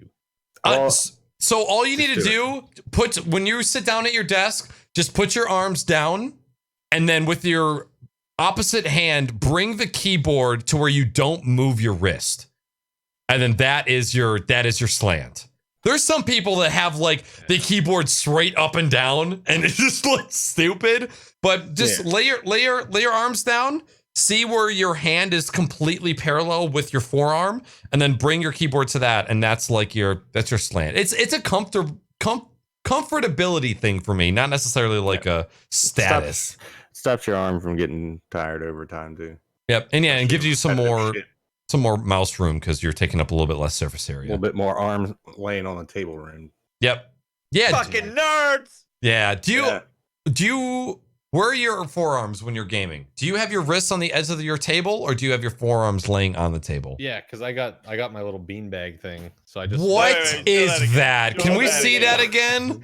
It's a beanbag. Wow, that does not look like a beanbag. I've accidentally ordered a few of those on Amazon. Whoa! It's just a beanbag. No, it's not. It is. Well, listen, good night, you can everybody. Hear it. I don't know if you can hear it, but it's literally just a beanbag. Like it's squishy like a beanbag. It's so good. Jesus Christ! You can just like bags of sand. Out and like like bags of sand. Oh fuck! It literally looks like a turd. You guys that are listening to the audio version of this are really missing out. You really are. You got to catch it live. Crocs and Hot Pockets. No, and that's what I do. I just rest mine are. I'm like this when I game. Like my hands are just like straight ahead of me, and I just rested on that. Okay. It's super comfortable. Yeah, my arms are both. I have a big L-shaped desk for those that you do not know. And I put my screens in the back corner of the desk, spread out across the corner so that I could have both arms entirely on the fucking table when I game. Yep. That's the hardest part about having a 25-inch depth of a desk is I'm a forearm gamer where both my arms are on the table, and not having that depth kind of debilitates me. Do you guys use any kind of wrist things at all when you game? Nope. Yeah, I looked into the one you have. This too. This is like I use for my it's got a lot of sweat and shit. Does it glide? Yeah, it's like smooth on the bottom. It's just got like so I put that on like right on my wrist, and it makes it so I can move my wrist across the desk a lot easier. Yeah, and the wrist pain that I've been starting to have is in my keyboard hand, not in my mouse hand. Do you guys tilt your keyboard up towards you with the feet? Mm-hmm. See, I don't. Yeah. Mine's completely flat. I have it tilted up, and I have a wrist guard that I rest. Like when I don't game on it so much, but I do a lot of typing because of my job. So it's just so much more comfortable for me to rest my wrists, have it tilted up, and I can also type way faster that way. Which I mean is you're using the same stuff like you're gaming, you know. So in that sense, I'm with you guys. Yeah. Okay. Word. I'm pretty positive that when I came down to Michigan for those LAN parties, I brought both of those. I'm I don't almost remember 100% seeing positive. them. No, I'm sure I would have because Probably I we were fucking dying of sweating to death in that fucking hothouse room. Yeah. Right. When's the last time you smelled that beanbag? Do it right now. Do it live. Nope. Do it Mm-mm. live, please. I mean, for it's me. just gonna smell like me, so I'm not gonna know. I'll get my Yeah. girlfriend to smell it tomorrow. Take a picture of it. Take a picture Smell of her this. holding that right up to her nose like this. There you go. And we're going to need picture evidence of it as well. Just think about this. 42's lane pipe. If anyone breaks in, this is a weapon. There you go. I'm waiting for it to fucking break open and spray everywhere. Yeah. So I actually lied. And this is something that I just started doing recently. I always assign map to M, and I use my thumb to hit M. But that is the only key that I use my thumb to press. But I've only been doing that recently, during Battlefield, actually. So just like this week or two. Push to talk, I've always set to caps lock. And scoreboard, I've actually been rebinding to T instead of tab, because there's some games that don't like tab or caps lock. So if there's a game that doesn't let me bind caps lock, I will do push to talk, in-game push to talk to tab, and then do scoreboard to T. But for the most part, I think I have a pretty standard layout, I think. Yeah, I guess you guys can be the judge of that. And I haven't used tab since the 80s. Really? Like, oh, okay. All right. You got me there. I was like, well, how is that fucking possible? All right, cool. Well, before we get into any more cock showing, thank you for that very much, 42. We are going to jump into the question and answer. Thank you, everybody who has submitted questions to us, and we're going to bounce through those right now. So first and foremost, we have a question from Sane's PR Girl. If you could only drink one type / brand of beer for the rest of your life, what would it be? 42, our guest, we'll let you go first during the Q&A. Okay, real quick, read that again. I was totally distracted when you If you could... Oh, my GoPro just shut off. If you could drink only one type or brand of beer for the rest of your life, what would it be? Stella. It's like the one that I always go back to if I really need something. Okay. I'll go, I guess, one type, or, I mean, if you say brand, I mean, there's a million different, like, I would have to, my favorite brewery is a place called Jester King. And they make a lot of really good sours and Saison style. Like, so really, like, the sour or farmhouse style, that's the type I would always go back to, because I love stouts and porters, but I don't love them so much in the summertime because it's not that refreshing on a hot day. Whereas you can drink a sour beer year round and it's great. So, yeah. Yeah, I don't. If I had to go with one type, I feel like I typically drink IPAs a lot, but it's like you just said with porters. I've lately, all the time when it's warm, I drink lighter shit constantly. Dos Equis is my go-to. So I guess that would be it. I probably drank more Dos Equis in the past 5 years than anything else. Okay. It's a good beer. Great beer. I think I'd have to go with the Distill Brewery. I think if we're talking about like So sours. definitely. Sam Adams is probably one that I could easily go with because there's beers on every edge of the spectrum with that brand, and there's so many that I love. But if I had to choose between like a wide variety except sours and sours, I'm gonna have to go with sours. I feel like a little bit of pride because I feel like I'm the guy that really started turning you on to sour beers a little bit. I don't remember. I do remember that my first sour was Monk Sour Ale at a restaurant in town. I can't remember if it was you that sent me on that journey or not.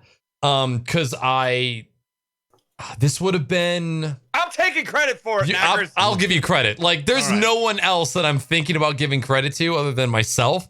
Yeah. And you don't own me, Dad. I'll take half credit. All right. Okay. I'll take half credit. I'll give it all to you. Cool. Next question from Snowguard. Your feeling on this Spider-Man Sony Disney custody battle?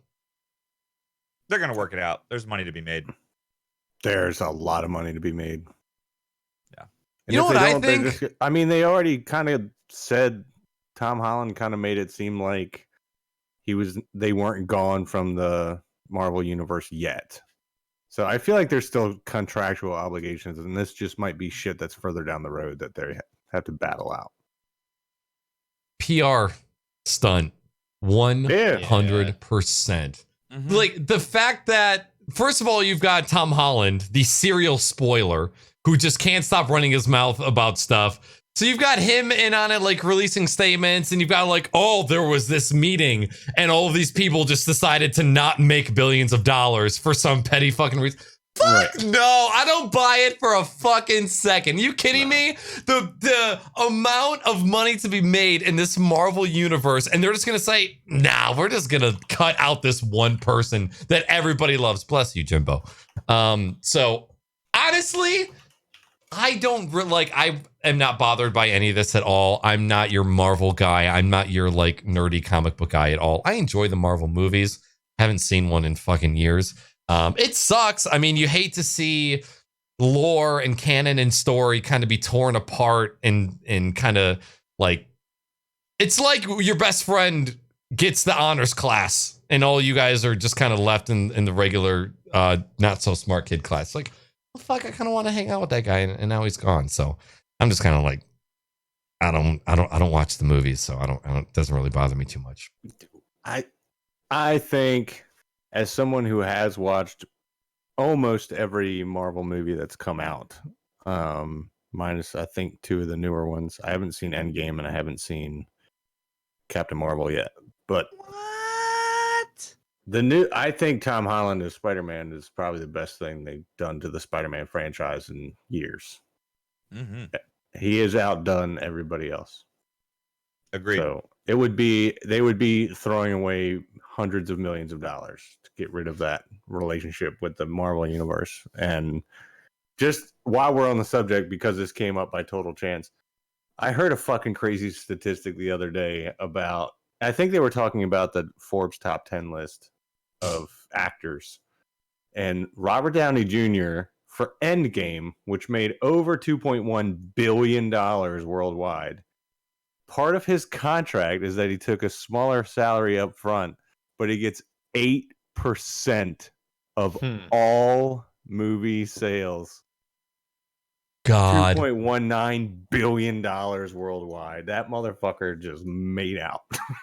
There was something that happened sometime in like the 70s or 80s. That same deal was presented, and the actor took the higher salary up front instead of a piece of the movie. Instead of like 10% of $1 billion box office hit.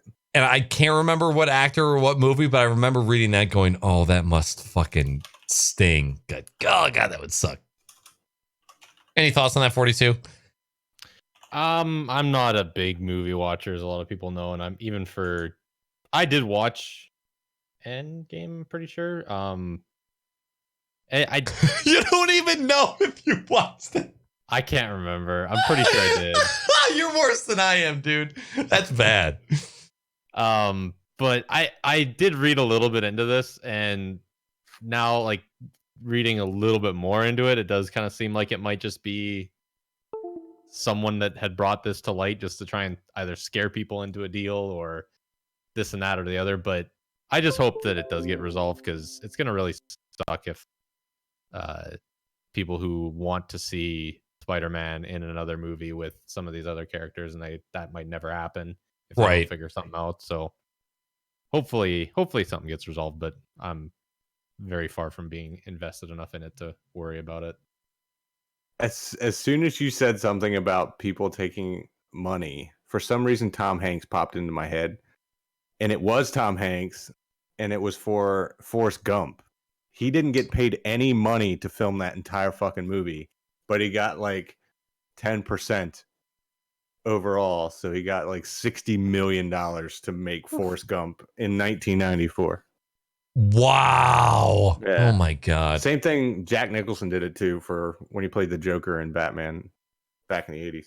So yeah, the story that I heard was somebody who didn't take the cut and they took the salary, and I'm gonna have to do some looking for it, but it was a fucking buku movie. Like, it was a big ass movie. Yeah, well, that's why people still wonder to this day why Adam Sandler is on the top 10 Forbes richest actors list like every year.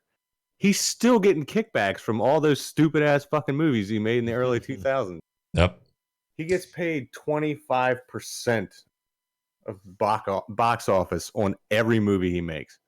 Jesus Christ. It's all made in his fucking production company with his producers and his directors and all that shit. So it's just like, I'm just gonna get fucking paid. Next question from Saints PR Girl. What are your top 3 favorite games? That's tough. I mean, I could probably. I don't know if I can answer that question. I mean, I guess it depends on the year I played them. I mean, I whenever I get asked this question, I feel like I give a different answer. mm-hmm. So for this one, I want us to think, because we've been asked this a million times before. I want us to think, looking back on games you've played, which ones bring you the most nostalgic feelings of gaming? And for me, Super Mario World, Halo 2, and probably Pokemon Red or Blue, either one. Okay. I got my 3. I got Star Wars Galaxies for like a big MMO game. Definitely Halo 2, since that's what I kind of played the most of back when I was on console. And then just in terms of single player, BioShock Infinite was definitely my favorite in that. I'm gonna go for pure nostalgia. Mega Man 3, Street Fighter 2, and Mass Effect. Yeah. Okay. Super Mario World is obviously on the top of my list as well. I got a fucking 8-bit Yoshi tattoo on my calf for a reason. These aren't nostalgic, but these 2 games represent 2 of the most fun, memorable, and influential periods of my gaming life, and they are Battlefield 4 and Rocket League. Those 2 multiplayer games are like, they're pins on a map. You know, they're 2 places that I spent so much time in. Battlefield obviously being kind of the staple of the gaming community that I was a part of for over 5 years. And then Rocket League of just 1,000+ hours of just mindless, endless fun with my friends and my gaming community. And, you know, Rocket League being one of the first huge esports live events that I went to in person that was absolutely mind-changing and definitely like set the tone for esports in my mind. And, you know, just I don't play Rocket League as much anymore, and it's not necessarily a game that I can just go back to and just start playing again, because there's obviously like that skill gap. But Battlefield 4, like, I can jump back into and I can slay puss. Like, I can do pretty good in that game. And so those are definitely my answers. All right, next question from Bearded Corvus. As someone that is in a wheelchair, is VR something that I can get into, or do most games require for you to stand and move about? You can 100% play with a wheelchair. There's so many games, like especially like I was talking about earlier, No Man's Sky VR is only really doable seated, so it works perfectly. But I don't know if I would say if you do want to get into it, don't get a Vive, because I feel like the Vive is a lot more based around room scale experiences.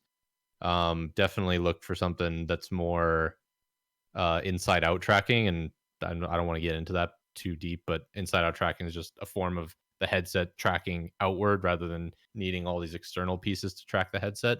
Is that like a PSVR? Is that type of tracking? I don't know. I've never actually looked into PSVR. I just know I hate it because it takes all my exclusives away from me. Yeah. Assholes. There's a lot of games that are point and click to teleport that don't involve like having to move or constantly look around, press buttons to change your, like No Man's Sky. You can't turn around and face the way that you want to face. You actually have to press a button to turn your field of view to where you want to look. There's a lot of games that are like that. Bearded, I would advise you to talk to G for Greg, one of my mods. He doesn't have a lot of space, and he finds himself either standing in one place or sitting in one place. He would probably be able to give you a really, really good answer on that. Next question from Hellhound15X. Is there such a thing as moderators having too much power sometimes? I'm guessing this is in reference to Paul. I almost like unmodded Paul just for the fun of it. I'm like, you know what? I don't want to get too distracted from the podcast, but absolutely, there is 100%. I want to dive deeper into some questions, but stuff can get personal, and I don't want to have any streamers have to talk about like X mods and give up streamers and stuff, or give up mods and stuff. So next question from Kelnohe: toggle, crouch, or hold? Ooh, this Toggle. is actually a really good question. Toggle. Whoa. Jimmy, get Whoa, out. Jimmy. Whoa. Whoa. Oh god, that hurts my heart. No. Yeah. Toggle, baby. Hold the It's crowd. Hold. It depends on the Toggle all game. fucking day. If it's a game like Splinter Cell, I'll toggle. Yeah. Okay. Yeah. But if it's a game where I'm doing stealth shit all the time, then toggle. But if it's just regular FPS, then just hold. If I'm on controller, I will agree toggle. If I'm on keyboard, hold. Well, I'm on controller, so Okay. that's why I said what I said. You get a pass today. I hate that crouching and sprinting are click joystick actions. That drives me up the wall. It's Why? so, because I don't know how hard I'm pressing, and sometimes I'm running. I do it in Breath of the Wild all the time. I'll just try to run away from a battle because I'm scared, and I'll accidentally crouch, and then I'm just slowly walking away from this dude with a giant fucking sword. I never hate happens it. to me. Well, you're an adult and a mature one that knows how to control their hands, and I just can't seem to do so. I guess it's just from years of using controller. Maybe I'm Yeah. just used to it. Yeah. Your Joy-Con, do Joy-Cons have clickable? Yeah. They do. Okay, yep. Okay. Fuck Joy-Cons. I said it. Joy-Cons fucking suck. No, they don't. Yes, they do. It's so unergonomic. The buttons are tiny. They're the travel fine. of joystick. No! Joy-Cons suck dick, Jimbo. No, they don't. They're so nice. I like them. You're I like so calm. So calm in your rebuttal. No, they're nice. They're great. Oh, God. I am a hold. I'm hold for everything. I hate that PUBG is default to toggle ADS. Toggle ADS can suck my nuts. I like hold. I don't like having to press things to undo. Mm-hmm. I feel like you have a lot more reaction if you use hold, Right. in my opinion. So Vaughn had a question, and this new app that I've been using to view questions has been cutting off. Let me look up in chat and see if I can find it. Or did it not take? Oh, of course. I can't scroll up on Twitch chat because Twitch is fucking shit. You just have too much. I found it. Go for it. Each of you, please describe in vivid detail your biggest on-stream tantrum. Oh, boy. I actually got into a fight with my younger sister one time on stream, like a couple years ago, and I had to like cut the mic and go to the break screen because she was kind of toasted because she'd been drinking a lot, and it got a little like she got a little out of hand, and so I guess I don't know if I call that a tantrum, but I mean that was kind of what I guess happened. But I mean, as far as like me throwing a tantrum, I don't think I've ever done any sort of tantrum that wasn't really in jest. You know, I mean, I've been salty playing Ninja Gaiden and a few other games, but I mean, as far as actually throwing a tantrum, I don't think I ever really have. So I've had people come in saying shit in chat. I usually just ignore it and ban. I had a guy yesterday who was like being real negative, and I just put him on like a 10-minute timeout. I was like, hey man, you need to just fucking calm the hell down because everything's just pissing you off. So go rub one out in the corner for 10 minutes, come back when you finish, and And then he came back and he was fine, you know. But yeah, I mean, I don't really. There's too much other shit going on in the world for me to. My blood pressure generally stays pretty even keel. Let's put it that way. I'm curious what my community thinks is my most salty moment, because like I don't think I know what it is. I have a pretty good idea. It's either Rocket League, and I think 42 can probably say, yeah, you've gotten pretty fucking angry at Rocket League. I don't know if that's been on stream. There's also been a time where I try not to get triggered at backseat gaming because I see value in some backseat gaming, like assisting backseat gaming. But there's some people that just don't understand that games do not have your undivided attention when you're live. They have about 30% of your attention.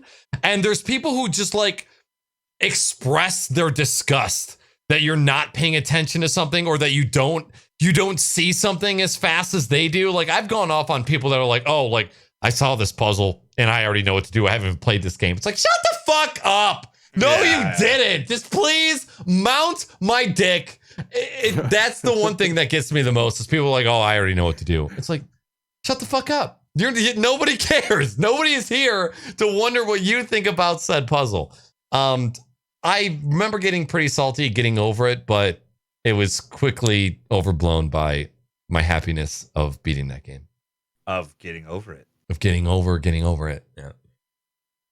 I remember being pretty triggered from playing Hearthstone a few times, but I know, which I know seems a little ridiculous, but that game. Yes, it does seem extremely. Dude, ridiculous. The RNG in that game is like unpalatable. It sucks ass. But I do know, and I know Kalnohe knows exactly what game I've gotten the most triggered in, and that's Dark Souls.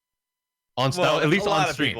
A lot of people got off stream. I've gotten triggered from a lot more other stuff, but Dark Souls is the first time I think streaming a game that I was just like, I'm fucking done. No more of this bullshit. I'm not doing this anymore. Fuck it. Playing something else, or I'm just leaving. Paul asked what game that I've rage quit before. I don't think that I've ever rage quit a game and actually stopped a stream because I was so distraught from the mistreatment. With Jack too. Jack, fuck that game. Fuck that entire series. I don't care what emotional connection you have to that game. Fuck them all. But yeah, I don't know of, and again, my memory isn't that great. I don't know of any games on stream that actually made me go, absolutely no, I'm done, goodbye. There's probably been Rocket League streams where we've reached the point of no return. Like, okay, we've lost 7 games in a row. It's time to go. But I don't know if there's been anything where I've been so visibly angry to the point where I'm not even joking about being mad anymore. I'm just straight up mad. I don't know if that's ever happened. But then again, been at this for 6 years and I could very well be forgetting. So if you're listening to this in the future and you go, excuse me, Knackers, I know exactly when this has happened. Please let me know. I would love to be reminded. Yeah, I feel like for me, as far as on stream goes, I would have to go way back to like when I very first started streaming. Okay. When I was still an active mod for game servers that needed constant fucking babysitting. Yeah. Because I can remember at least one time where I was just like, I'm just going to fucking turn the stream off because I got to go deal with some shit from fucking asshole hackers, or somebody finally did what I wanted them to do to prove that they were pieces of shit so I could just fucking steamroll their ass. But that's not like me having a tantrum. That's just like me gleefully turning the stream off to go fuck somebody with a band hammer. Like, the one thing that came to mind, and I'm just gonna answer for Matt Weenie. The only game where she's been so mad where she said I don't want to play anymore was Hand Simulator. Oh yeah. That game is so unbelievably frustrating, and that was the one time where we were playing together and I'm like, all right, we should probably end this stream because she's getting real mad really fast. Oh god. All right, that is the end of the Q&A, and unfortunately, that is the end of the podcast. Thank you guys so very much for coming through and hanging out with us. We hope it was a good show, and for those of you that are listening in the future, we appreciate your time as well. What we're going to do one final time, go around the room, have everybody announce where you can find them online and what they might have coming up online as far as maybe streaming or any content creation goes as well. So, SaltySam, we will start with you. My name. Find me on Twitch at SaltySam, Twitter at TheSaltySam, and Instagram Salty all day. And I've got one more big project, the shed I'm gonna build from scratch, and that'll. Oh God, hold on, dude. Hold I don't on. even have a fucking clue how. Figure it out. Some of Yeah. us want to watch. I Are we want to good? be educated. It would probably be. What did you like? Kill the stream? I touched my PS4 with my big toe and it fucking turned on. So my capture card activated and then all my monitors started flashing. Shit. Fucking touch buttons, man. I hate it. Sorry. We'll see. We'll see. I seriously doubt I'll be streaming shit when it comes to building a shed because it would be so incredible next to any kind of camera. Well, my name is Jimmy, aka MiddleAgedStream. You can find me on Twitch and Instagram at MiddleAgedStream, MiddleAgedStream on Twitter. Super Breezy Breath at ultimates.com. And you can find me. I'll be streaming. I'll be getting back into Uncharted 4 on Wednesday. And I'll probably try and finish that sucker up in my next couple of streams. And who knows from there. But Wednesdays, Saturday nights, around 8 o'clock Central Time, you can find me on twitch.tv. I am MrFortyTwo, and I am on Twitch and Instagram at MrFortyTwo, Twitter, MrFortyTwo TV. And I actually have been streaming a little bit here and there, but just kind of casual stuff that I play with friends, just because I actually like recording some stuff here and there too, but been feeling like streaming. When did you a bit more. start streaming last night? Because it had to be late for me. Fuck. Like 11 o'clock or something your time? 10 or 11, yeah.